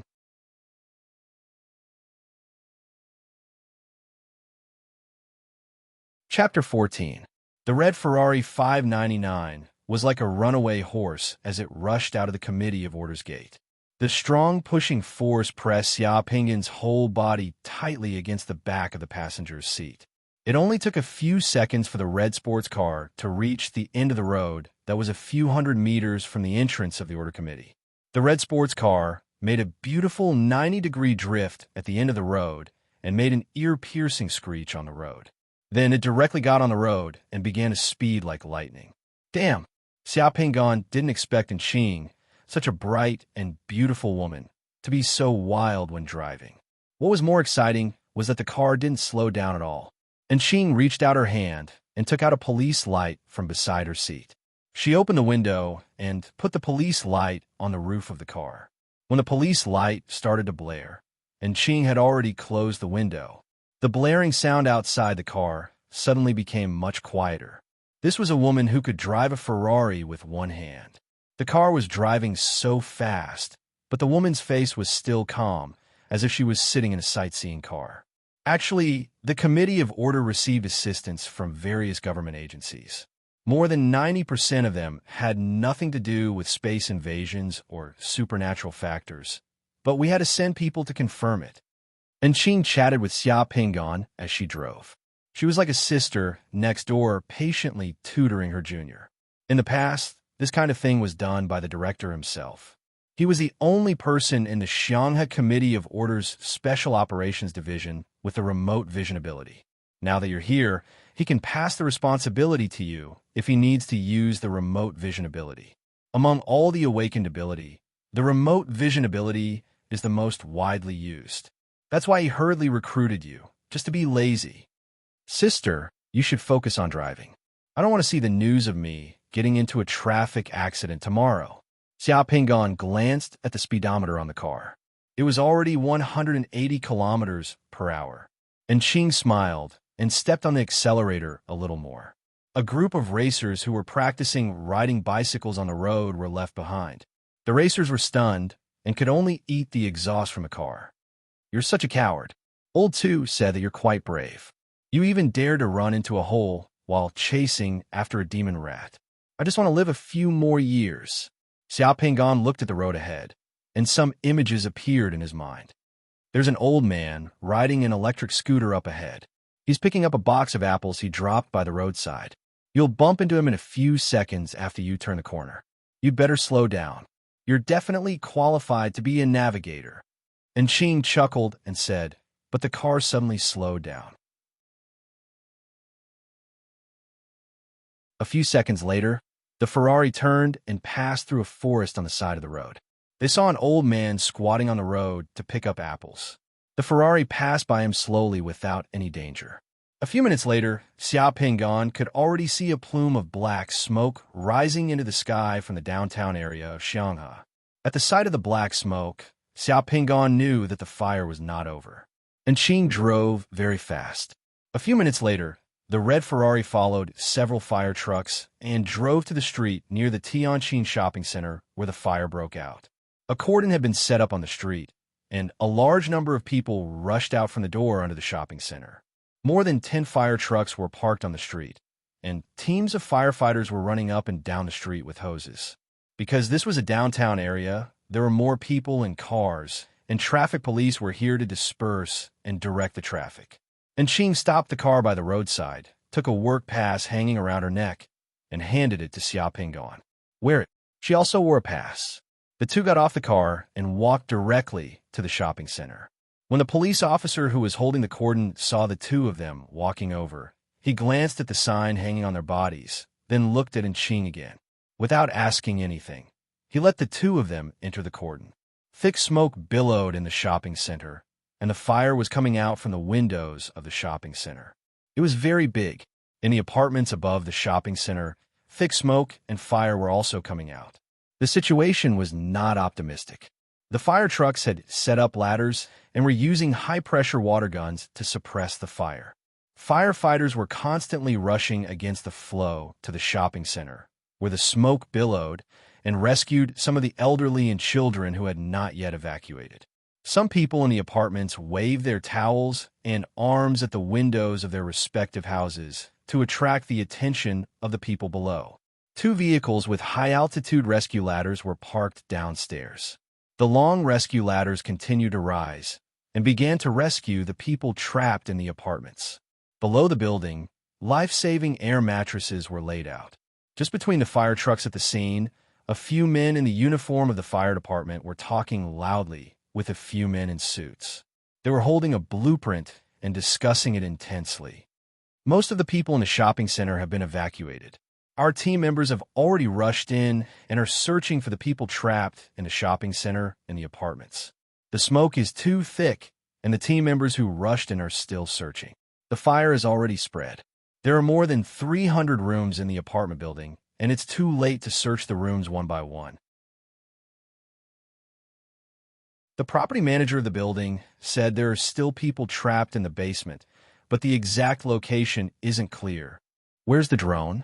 Get the drone to pull the hose up. Seeing Xia Pingon and Qing walk over, a middle-aged man in the uniform of the fire department relaxed and hurried over. That's great. You're finally here. Miss and Dynamo isn't here? The man glanced behind them.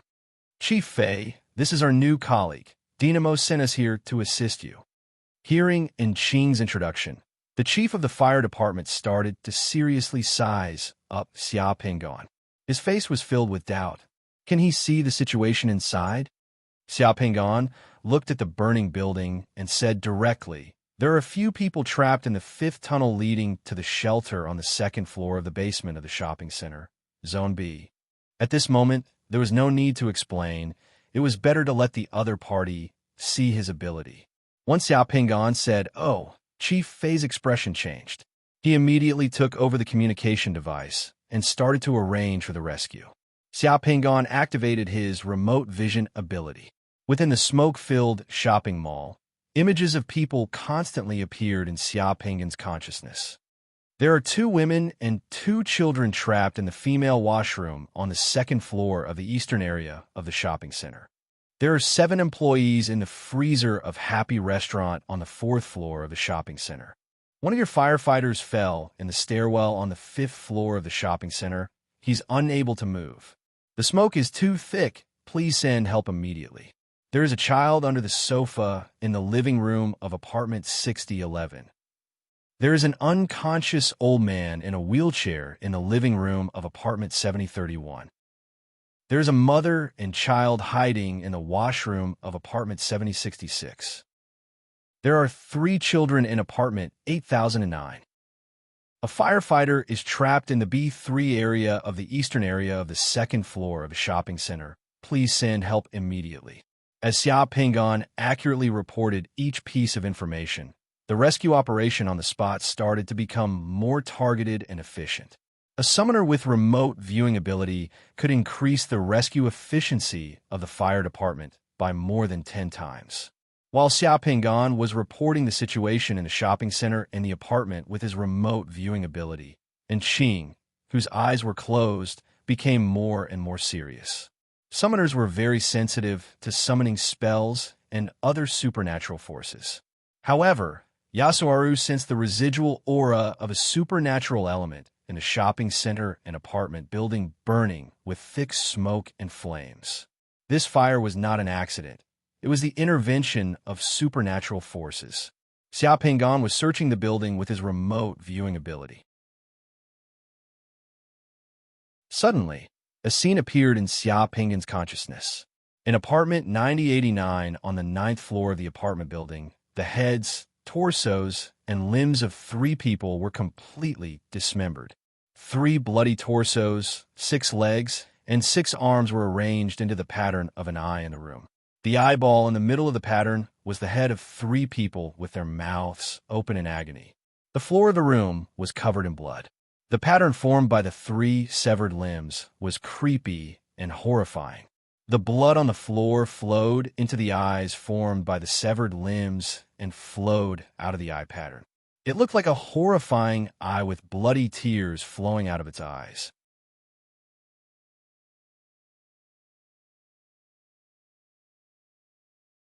Chapter 15. An hour later, the fire in Shanghai City's Tianjin shopping center and the apartment above was completely under control. The cordon outside the building was still there, but the fire trucks had already left. The people who could be saved had been saved, and the people who couldn't be saved would never be saved. The loss of property in this fire hadn't been calculated yet, but the number of people who died in the fire had been calculated. There were a total of 11 people, and these 11 people didn't include the 3 corpses in room 9089 on the 9th floor of the apartment building. The corridor of the apartment building was filled with smoke, and there were traces of the fire everywhere. The ground was full of black puddles, and it was a mess. The ceiling was burned through by the fire, revealing black holes. The steel frame on the ceiling was twisted and scattered, making the narrow corridor of the apartment building even narrower. The entrance of the corridor on the 9th floor of the apartment building was cordoned off by the National Committee of Order. Other than the people from the Committee of Order, the police and the fire department couldn't enter. Mo Yinshao's leather boots stepped on the puddles on the ground, stepping over the burnt things on the ground, and walked in the corridor of the apartment building. Beside and behind Mo Yinshao were 2 Palu, Fong Lingshan, Chao Xinghua, and a handsome man with long hair, wearing a black suit and a slightly tired face. The handsome man walked at the back, looking lazy and listless, but his nose was twitching, and his eyes were sneakily looking left and right. And Ching was right. There is indeed the aura of a fireball summoned by a spell here. The fire here wasn't an accident. The handsome man with long hair said as he walked. Almost all the personnel of the National Committee of Order's Special Operations Division stationed in Shanghai City had arrived. Mo Yinshao's brows were tightly knitted, and he didn't say a word. He had already seen the situation in room 9089, and his expression was somewhat grave. Damn, those bastards came out again? Tu Palu, who was carrying a large knife on his back, licked his lips, and his eyes shone brightly, like a fierce tiger that had smelled something. Fong Lingshan was still cold, and the muscular man Chao Xinghua was still silent, not saying a word. These two people were a perfect match. The few of them walked, and in the blink of an eye, they arrived at the entrance of apartment 9089. The door to the room, which was pitch black from the smoke, was open, and the room number could still be seen clearly. Xia Pingan and Enching were both inside, and the bloody picture of the three corpses on the ground had not been touched. Standing in front of the image of the three corpses, he could feel the terrifying aura of the blood-red demon eye. Compared to this place, the slaughterhouse and the morgue were like children's playgrounds. Xia Pingan glanced at the handsome man with long hair who walked in with Mo Yinsha and the others. That man should be the one who was sleeping in the headquarters and didn't come downstairs for dinner. His name seemed to be Lin Zhou. Kid, do you want to wait outside? The environment here isn't very friendly to newcomers. Be careful that you don't get nightmares at night and won't be able to eat for a few days. Tu Polu said in a low voice when he walked into the room and saw that Xia Pingan was also here. It's okay. I want to get used to it. Xia Pingan said calmly. Xia Pingan can stay. Mo Yinsha said, and then glanced at Enching. Have you figured out the identities of these three people? I've figured it out. It's the family living in room 9089. They were killed last night. Yasuharu sighed. This room number was specially selected. It's a provocation to us. It's just that the divine aura left in the building can no longer be traced. And Enching looked at the corpses of the victims in the room. There was only a trace of grief in her eyes, and there was no fear. Because summoners were superstitious about the number 9, the room number was 9089. Mo Yinsha squatted in front of the strange demon eye pattern, put on a transparent medical glove, and used his fingers to pry open the lower eyelids of the two eyes of the male head in the middle of the eye pattern. He sighed and stood up. It was done by those people. Before these three victims were dismembered, they were hit with a perceptual sharpening spell. This way, when they were dismembered, they could completely squeeze out their pain, fear, and all the negative emotions and perceptions in their bodies and consciousnesses to complete this demon eye ritual. These bastards. If I find them, I'll skin them one by one. Tu Polu gritted his teeth. We're still not sure how many of them there are. Lin Zhou said, Boss, it's best to get a few reinforcements from headquarters. The demon eye is capable of doing anything. Several hours have already passed, and we are still unable to ascertain whether the culprit is still within Fragrant River City. With the time we have had, they might have even left the Fire Country. Let's report this to the headquarters first and get them to provide us with information. See if there are any special personnel who have entered Fragrant River City recently, as this place could very well be a trap to draw our attention away.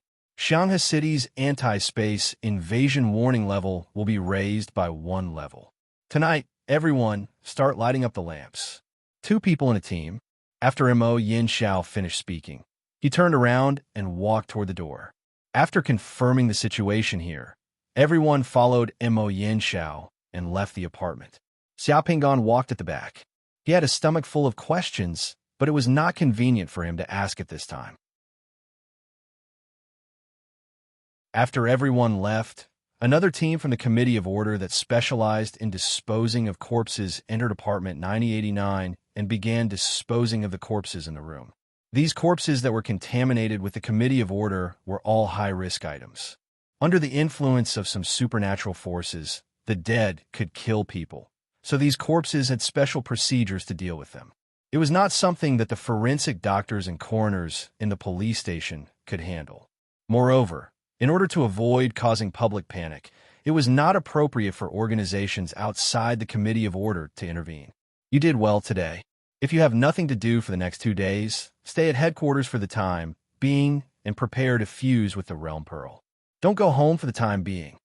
Mo Yanxiao said to Xia Pingan as they walked out the door. Xia Pingan nodded. Xia Ning lived at school, so he did not need to go home for the next few days. Moreover, the living conditions at headquarters were better. The food in the cafeteria was very delicious and free. It was much better than cooking noodles at home. And Qing and Xia Pingan will go back to headquarters with us. Go back and prepare now. We're going to light up the lamps tonight. Mo Yanxiao said to Enqing. Enqing did not say much and just nodded. As for the Ferrari that Enqing drove here, it seemed insignificant and no one paid attention to it. Xia Pingan could clearly feel that the devil's eye in the room made everyone in the Special Operations Division tense up. As for lighting up, it was a professional term in the Special Operations Division. They had to work at night. Everyone went up to the rooftop. A grayish-blue civilian version of the Falcon helicopter was parked there. Mo Yanxiao and the others had flown the helicopter over. Everyone boarded the helicopter. Fong Lingshan sat in the pilot's seat and started the helicopter. The helicopter took off and brought everyone back to headquarters. In a short time, the helicopter had already reached the helipad on the rooftop of the National Committee of Order in Shanghai City. Everyone got off the helicopter. It was only then that Xia Pingan spoke. Director Mo, what is the devil's I mean? Is there any information that I should know? Li Yinzhou, this is Xia Pingan, a newbie in the Special Operations Division. He will be training the newbie in the Special Operations Division for the next few days. You can explain his problems to him. Mo Yanxiao said directly to Li Yinzhou. Ah, training a newbie again? Li Yinzhou's face turned bitter. Boss, I'm seriously lacking sleep. Recently, I've been suffering from low blood sugar, nervous breakdown, endocrine disorder, irregular heartbeat, and intermittent hysteria. My temper is also bad. Also, I just woke up and haven't brushed my teeth. How can I leave this to someone else? Sure, you can leave it to someone else. You have so many problems with your body, and your work efficiency is too low. Don't take this month's bonus. Leave it to someone else. Mo Yanxiao ignored Li Yinzhou and walked towards the elevator with the back of his head, facing Li Yinzhou. No one else paid him any attention. Boss, don't. I'll do it, okay. Li Yinzhou screamed at the top of his lungs. He chased after Mo Yanxiao for a few steps, and the smile on his face turned into a flattering one. All right, can you give me a bigger bonus this month? Sure, if you want a bigger bonus than the others, you'll be in a group by yourself tonight. Capable people do more work. Haha, I'm just kidding.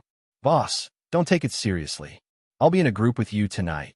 Li Yinzhou smiled flatteringly. Fong Lingshan looked at him with disdain and scoffed. Xia Pingan looked at Li Yinzhou speechlessly. He didn't notice anything special about Li Yinzhou earlier because he didn't say much. Now it seemed like this Li Yinzhou was just a joker.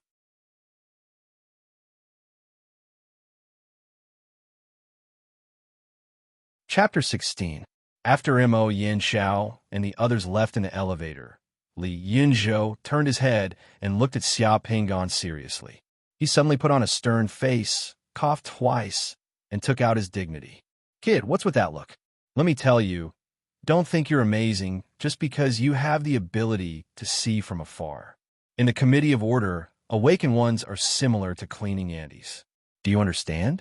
There's still a huge gap between awakened ones and summoners. In the next 2 years, your chances of becoming a summoner are less than 1 in 50. Even if you're lucky and accidentally become a summoner, you still have to call me senior respectfully, understand? Understood, senior. Xia Pingan smiled.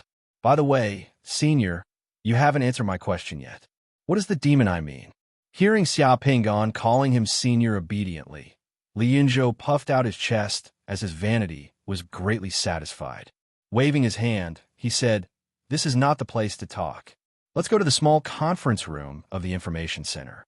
As your senior, I'll tell you how dangerous this world is for a newbie like you." Xia Pingan's words made Li Yinzhou feel extremely proud. A few minutes later, in the small conference room of the information center, Li Yunzhou stood in front of the huge screen in the conference room, pointed at the strange and terrifying demon eye photos piled up with human flesh, and began to tell Xia Pingan about it. This is the demon eye. The demon eye we saw today was considered small, and only 3 people were sacrificed. The photo in the middle of the screen was taken by the Committee of Order in 1993 on the outskirts of a city in Rwanda, Africa. This demon eye sacrificed more than 6,800 people. The photo of the demon eye that Li Yunzhou pointed to was taken from the sky.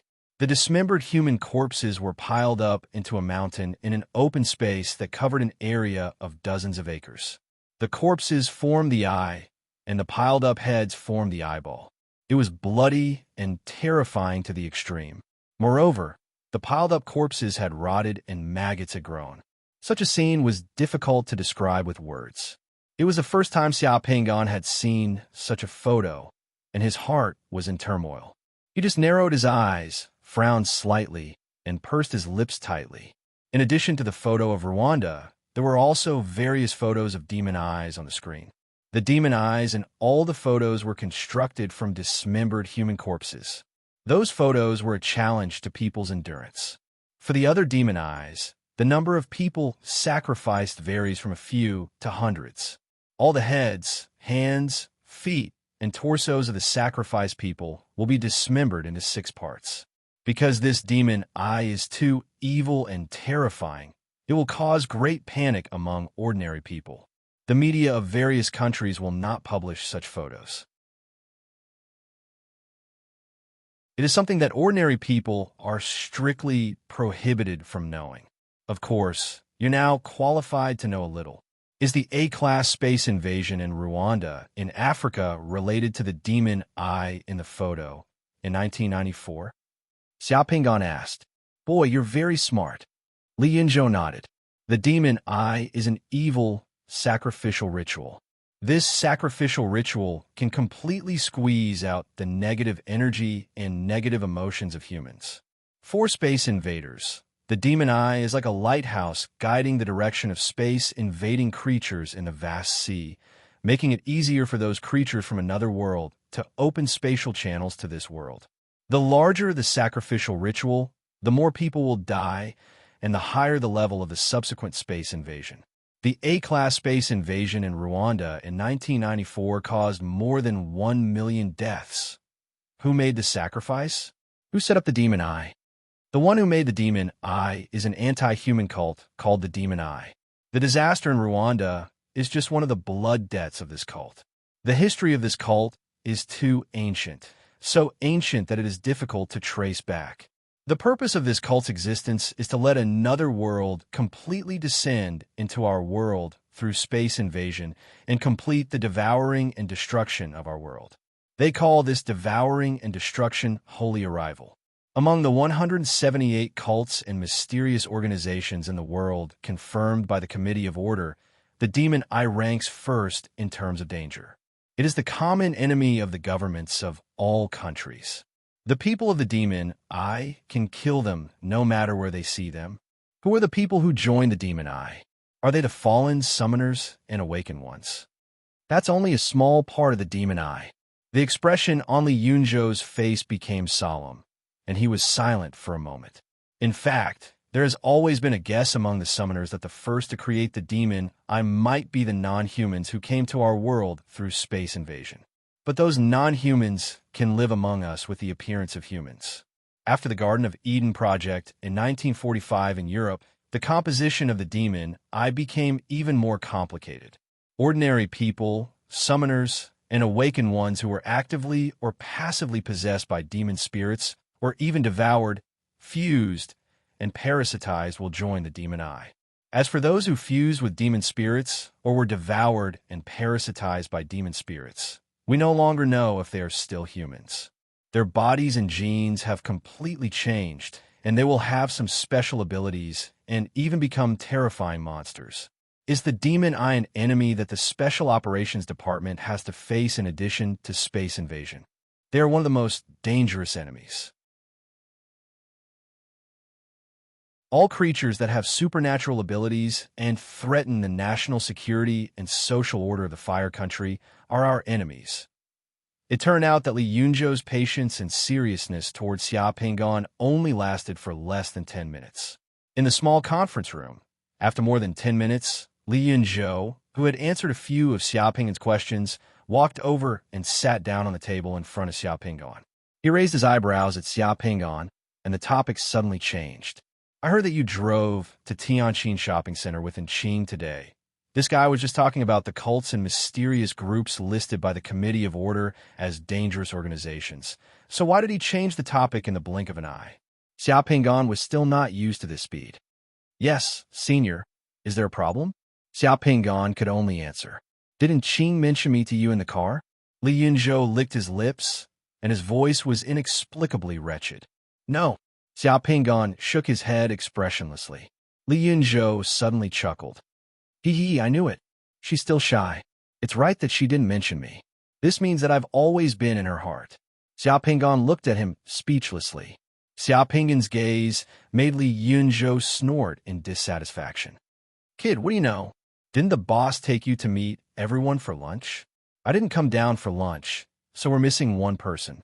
Logically speaking, if you're missing a colleague on the way to Tianqin Shopping Center with Qing, wouldn't Qing mention me? Since she didn't mention me, it means that I have a special place in her heart. She has me in her heart. This was a logic genius.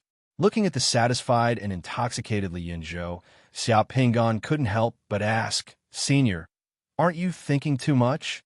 Li Yunzhou glanced at Xia Pingan condescendingly, flipped his long hair, and looked at the sky outside the classroom from the corner of his eyes. He looked melancholy. An ordinary person like you wouldn't know how many troubles and love debts a handsome person like me would encounter in his life. If being handsome was a sin, a person like me would have been cut into pieces a long time ago. As the number one handsome guy in Shanghai City's National Committee of Order, it's normal for a female colleague to have a crush on me. Is that so? Of course.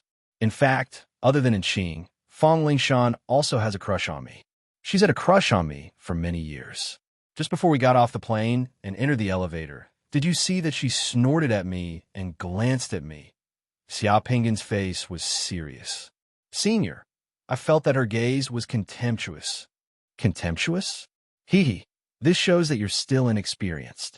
Shan just wanted to attract my attention. Women are very scheming. Didn't you notice that Fang Lingshan and Qing don't talk much? It's all my fault. Li Yunzhou's face was full of self-blame.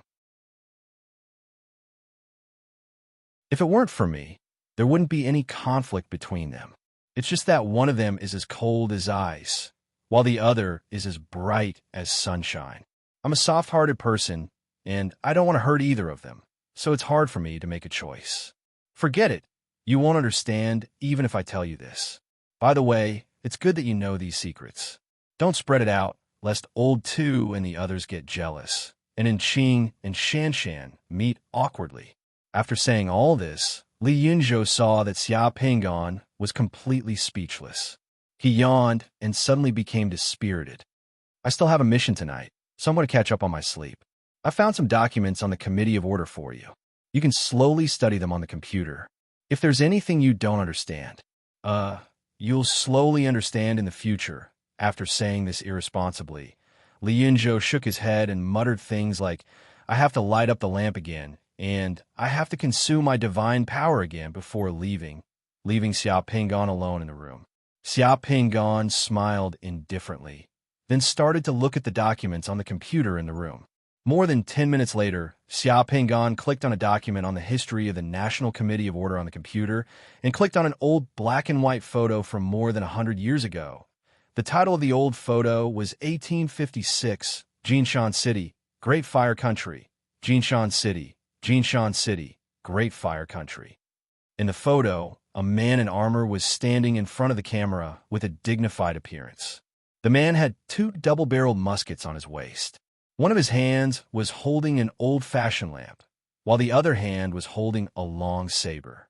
Behind the man, there was a huge bat demon with a wingspan of more than 8 meters.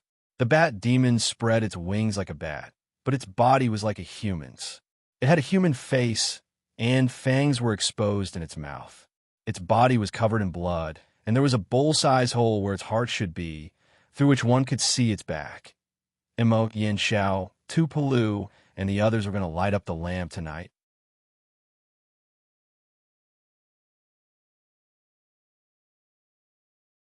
Chapter 17. Night fell, and darkness once again shrouded the entire Xianghe city. After the sunlight disappeared, the world fell into darkness. Darkness would bring tranquility, but it would also bring terror. There were countless legends and stories about the darkness. When most of the people in the city fell asleep after a hard day's work, a few special lamps were quietly lit in a few unnoticed corners of the city.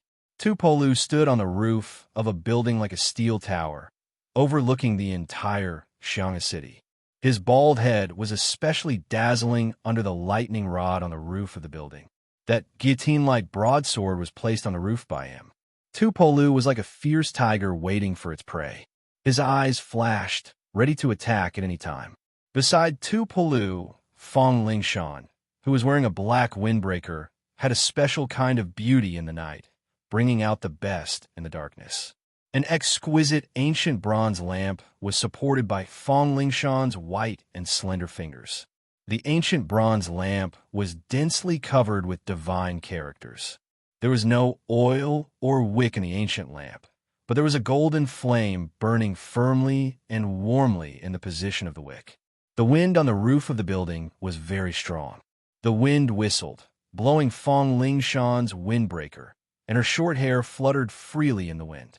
However, the flame in the ancient bronze lamp didn't sway at all, completely ignoring the surrounding wind. This lamp was a summoner's heart lamp. The golden flame would only burn after the summoner poured his divine power into the lamp. It didn't fear wind or rain and could be lit in any environment. This was the origin of the lamplighter that had been passed down for tens of thousands of years. The lamplighter's heart lamp was not extinguished, and the country would be safe. However, at this time, they were no longer called lamplighters, but a group of special public officials of the Xianghe City National Committee of Order's Special Operations Division. I think it was better in the past. A lamplighter could take care of anything. With a sword in hand, he could behead a fatuous ruler and behead demons. With a lamp in hand, he could enforce justice on behalf of the heavens and protect the peace of the human world. Tupolu smacked his lips and said in a leisurely manner, "I think it's more suitable for me to travel back to ancient times. Being a lamplighter at that time should be better than being a lamplighter now." Fong Lingshan ignored him and closed her eyes as if she was taking a nap. There was also a lamp burning under the pier of a bridge a few miles away. The bridge spanned across the big river, and the waves on the big river kept on shuttling back and forth. Chao Xinghua and Li Yinzhou were under the pier of the bridge. In the end, Li Yinzhou was not assigned to be with Mo Yin Xiao as he had hoped. Instead, he was assigned to be with the iron lump Chao Xinghua. Chao Xinghua sat cross-legged with his eyes closed. A long sword was placed in front of his knees, and an ancient bronze lamp was placed in front of him. The lamp seemed to be made of gold, and Chao Xinghua seemed to be in a meditative state. Li Yinzhou raised his head and looked at the huge steel beam of the bridge that spanned across his head. He reached out his hand and swatted a few mosquitoes. Then, he grumbled like a bullied little wife. "I say, old Chao, why did you choose this damned place? There's so many mosquitoes here, and the two of us are just here to feed the mosquitoes. Do you have some kind of unspeakable relationship with the mosquitoes here? You found an opportunity to send them food and drink. I even dressed so flashily tonight. No one appreciates me." Chao Xinghua opened his eyes and glanced at Li Yinzhou. Then, he reached out his hand and threw something to Li Yinzhou. Li Yinzhou caught it and took a look.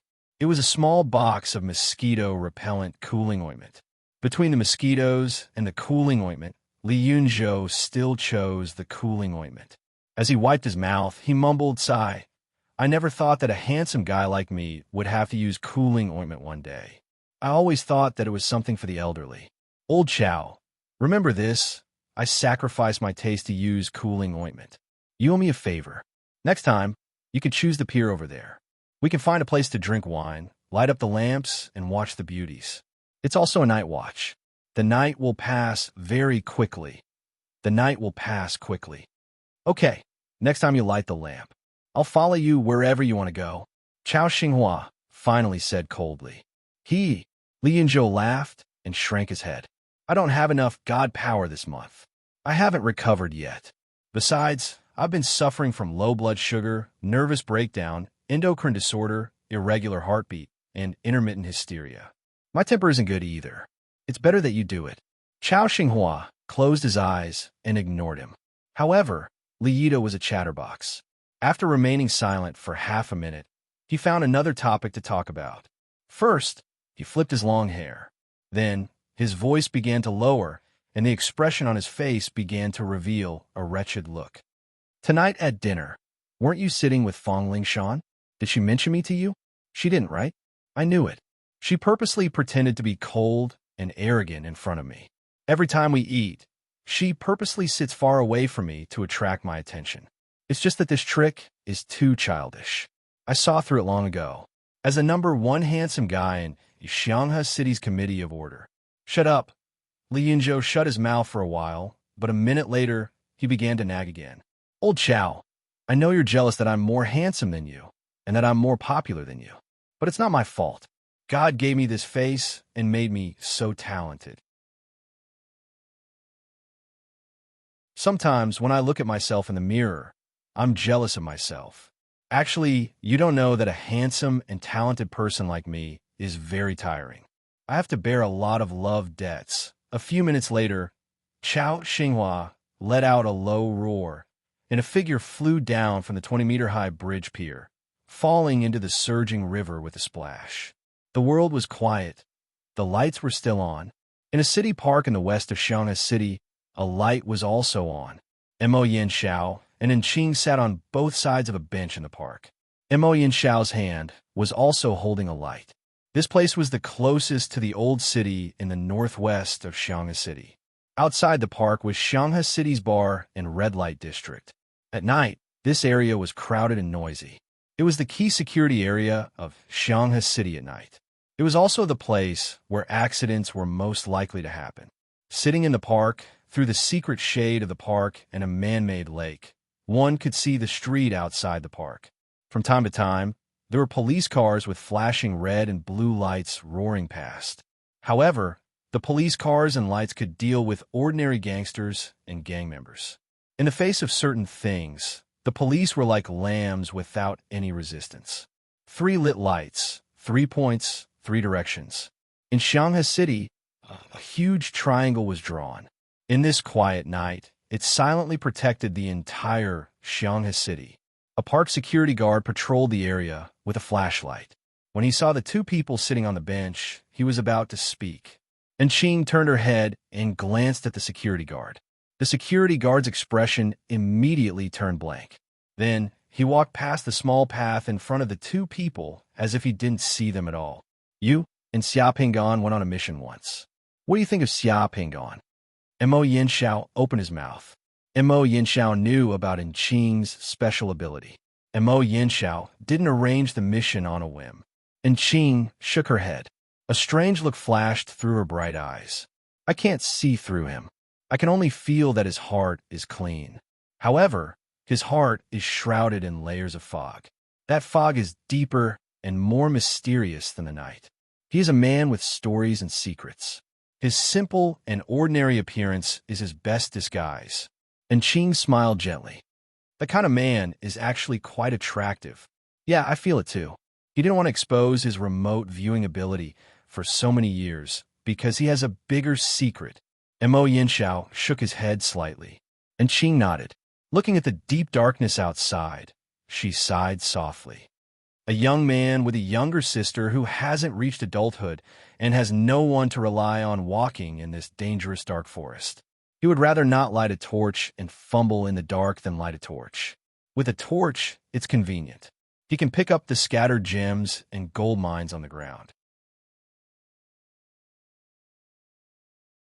However, those things and beasts walking in the dark will be able to see him. If he doesn't light a torch, he will always be an inconspicuous background in this dark forest. He won't be able to touch gems and gold mines.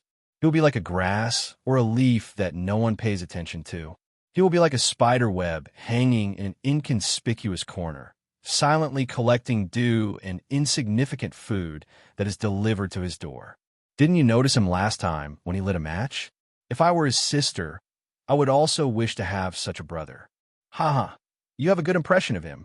Don't you know that a generous and warm man who can raise his sister and take good care of her will easily gain a good impression of girls? And Ching smiled faintly as she stroked her hair charmingly. By the way, the inspector from the provincial department will bring the heavenly fire realm bead here tomorrow, right? Yes, that's right. The examination by the provincial department has been completed. The inspector will come with the divine fire realm pearl tomorrow. Our special operations division may have another reserve summoner. If everything goes well, he will be able to become a summoner in 2 years. Director, the probability of awakened ones becoming summoners is only twice higher than that of ordinary people. They won't reject the realm bead, but the success rate is less than 1 in 50. When did you become so confident in a newbie? Haha, intuition. 1 hour later, on the roof of the skyscraper where Tu Palu and Fong Lingshan were. The golden flame in the wick of the antique lamp in Fong Lingshan's hand suddenly turned into a weird dark purple color. The flame in the lamp spurted out half a foot long all of a sudden. Moreover, the flame began to sway. The tip of the flame kept swaying in one direction as if a magnetic needle was attracted by something. It's really coming. Tupolu let out a deep roar like a ferocious tiger, his eyes overflowing with killing intent. The next second, the 2 people on the roof of the skyscraper seemed to have disappeared.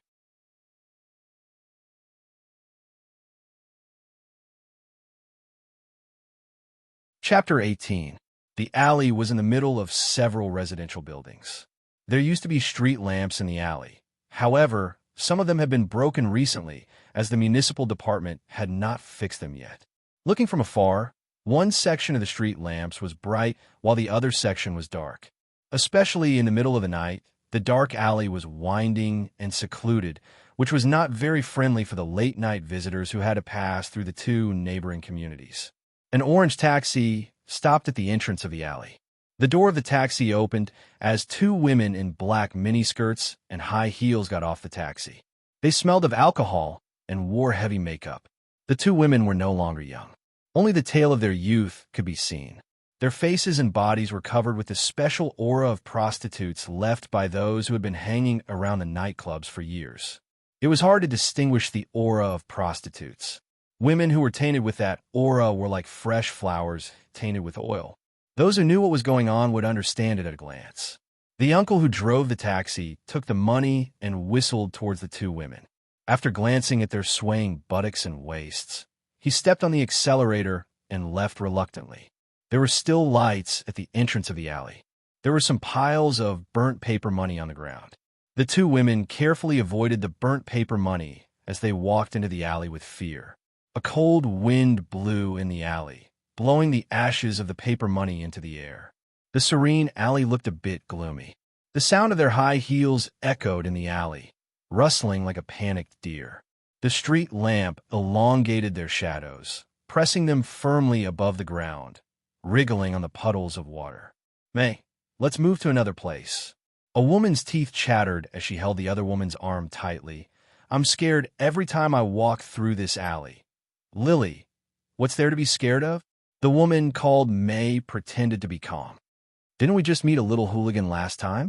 That little hooligan only dared to take advantage of us and say a few words. We won't lose anything. Besides, the rent here is cheap. It's not easy to find such a cheap and convenient house. The woman called Lily glanced at the depth of the dark alley with a worried look. Do you think that hooligan will still be in the alley tonight? It doesn't matter. He's just a hooligan who uses a knife to scare people. He won't dare to do anything. The 2 women walked in the alley, but they didn't notice that the shadows behind them were wriggling abnormally.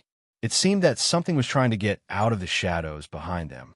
They quickened their pace and walked through a dark area that was more than 20 meters long, before they came to a lit area. There was a figure in a blue sweater leaning against the lamppost with his back facing them. The figure was wearing a hood, but the sweater was very familiar. The back of the figure was also very familiar. It was the gangster who often walked around the alley with a dagger and took advantage of women. He seemed to be waiting for them. The two women looked at each other and walked directly over without stopping. "We are under Brother Xiong's protection. If you continue to mess around, I will call the police even if I don't tell Brother Xiong to punish you. If you want to play with women, go to the club or the nightclub. As long as you can pay, you can have any kind of woman." "What do you mean by coming here? You want to get a free prostitute?" May was a little shrewish. She went up and scolded him. She even pushed the little hooligan's shoulder hard. The little hooligan fell to the ground. A head with a pale face and frightened eyes rolled out of the hood. Its skin was as dry as tree bark, without a trace of blood. It rolled a few meters on the ground. In the clothes of the headless corpse, countless rats and cockroaches came out of the man's neck and chest and scurried in the alley. Colorful snakes crawled out of the mouth, ears, and nostrils of the head that had fallen to the ground. Such a scene scared the two women so much that they screamed. Their legs turned to jelly, and they fainted on the ground where there were still some black puddles. The women fell, but their shadows did not. Instead, they swelled up, baring their fangs and brandishing their claws. The shadows wriggled and turned into a translucent humanoid figure. Its eyes were blood red, and it opened its mouth from its face to the back of its head, biting towards the woman called Ame. "Bastard!" With a roar, Tupolu fell from the sky. The blade of the guillotine in his hand flashed with a faint golden light. The huge blade fell from the sky and cut the monster that came out of the shadow into two halves from head to toe. The human-shaped shadow that was split into two by Tupolu gave off a sizzling sound and emitted black smoke with a burnt smell. Its body directly shattered, and then a dark red smoke came out of the shadow. It passed through the wall at the side and drilled into the sewer not far away. Just as the black smoke was about to enter the sewer, Fong Lingshan's cold voice sounded. "Fire!" At the entrance of the sewer, a fireball suddenly flew over and directly hit the black smoke, enveloping it and burning it fiercely. The smoke emitted an ear-piercing high-frequency scream. The few street lamps in the alley exploded with a bang, turning into countless glass shards and falling down like snowflakes. The alley became completely dark. Only the bright fireball was still burning fiercely. In the blink of an eye, the black smoke turned into light smoke and completely dissipated. Nothing was left at the scene. Fong Lingshan's figure jumped down from the roof at the side. Lightly tapping on the wall, she landed steadily in the alley with the agility of the night. In the alley, the two women had completely fainted from fright and collapsed on the ground. Other than that, there were no other corpses in the alley. The street lamp not far away was clean. The hooligan was not there, and there were no rats, snakes, insects, or cockroaches. The wavy body of that phantom monster devil spirit has been eliminated. Fong Lingshan's gaze swept across the alley. There are no other devil spirits here. Fortunately, we arrived in time. Otherwise, these two women would have turned into dried corpses. I don't know what these two women saw after they were hallucinated. They were actually so scared. Tupolu said in a low voice. Tupolu looked like a burly man, but at this time, he was very meticulous. Seeing the two prostitutes collapsed in the sewage of the alley, he shook his head and dragged them out of the sewage with one hand, placing them against the wall under the street lamp. Fong Lingshan walked over and took out a strangely shaped syringe. She squatted down and quickly injected 2 shots of light green medicine into the necks of the two women. After being injected with 2 injections, the two women's frightened looks gradually disappeared. After a short while, they leaned against the wall and fell asleep. The medicine Fong Lingshan injected into the two women was a special sedative. After it was injected into the human body, it would make the person fall asleep and forget everything that had happened before when they woke up. If they weren't injected with this kind of medicine, the nerves of ordinary people would become abnormal after experiencing such a terrifying experience. It was common for them to go crazy from fright. Tupolu took out his phone and called the police to send them to the hospital. However, before the police arrived, Imo Yanxiao and Enqing had already rushed over after receiving the news, followed by Chao Xinghua and Li Yinzhou. Li Yinzhou was swearing and swearing.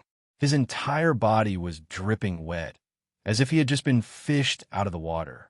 After listening to Tupolu and Feng Lingshan, Imo Yanxiao frowned and said to them, "It's been more than 2 years since the ghost spirit appeared in Xiangxiang City. It has been more than 2 years since a phantom monster's demon spirit appeared in Xianghe City, so this phantom monster's demon spirit must have been brought to Xianghe City by the host recently. Judging from the time, the host who brought the phantom monster's demon spirit to Xianghe City is very likely to be the member of the Demon Eyes who caused the Tianqin shopping center murder case. The Demon Eyes member is still in Xianghe City and has not left, and he's within 10 kilometers. Imo Yanxiao scanned his surroundings, but there were many buildings within 10,000 meters, covering the entire core area of the city. There were countless hotels and residential areas, and it was too difficult to lock onto a stranger in this area. With his current remote vision ability, he could not do it. This ghost spirit is a solitary entity, so there might be more than one ghost spirit parasitizing that member of the Demon Eyes. And Qing said softly, "He fought with that person tonight to test if we're lighting up the lanterns. He's planning to waste time with us." Li Yinzhou rubbed his nose. "As long as that person is still in Xianghe City, we'll find him. I want to see how many ghost spirits he has." Imo Yanxiao's eyes turned cold. A moment later, 2 police cars arrived outside the alley and stopped outside. A few police officers with flashlights went into the depths of the alley and found the 2 women sleeping in the alley. They quickly called for an ambulance. The 3 lit heart lanterns were still lit, silently guarding the night of Xianghe City in 3 corners of the city. In an ordinary guest room on the 37th floor of a hotel 5 kilometers away from the alley where the incident took place, a fat man in his 40s who was slightly bald and had no distinguishing features was sitting by the window. He held a wine glass and squinted his eyes as he looked in the direction of the alley where the incident took place. The fatty was like an ordinary company salesman who came to Xianghe City on a business trip. After running around for a day, a few buttons of his shirt were unbuttoned and his tie was loosened. He casually hung it around his neck. Only a table lamp was lit in the room. The fatty's shadow twisted on the carpet in the room. "Stop messing around," the fatty whispered, and the twisted shadows quieted down. Then, a strange smile appeared on the fatty's face. The fatty whispered, "Lamplighters of the Committee of Order, it's good to move. Let's all move. The day of holy arrival is coming soon." The next morning, the fatty checked out of the hotel, then drove an inconspicuous old pickup truck and quietly left Xianghe City. You're tuning into the Warrior Lore YouTube channel. Don't forget to subscribe and join us on this journey to catch the most captivating stories.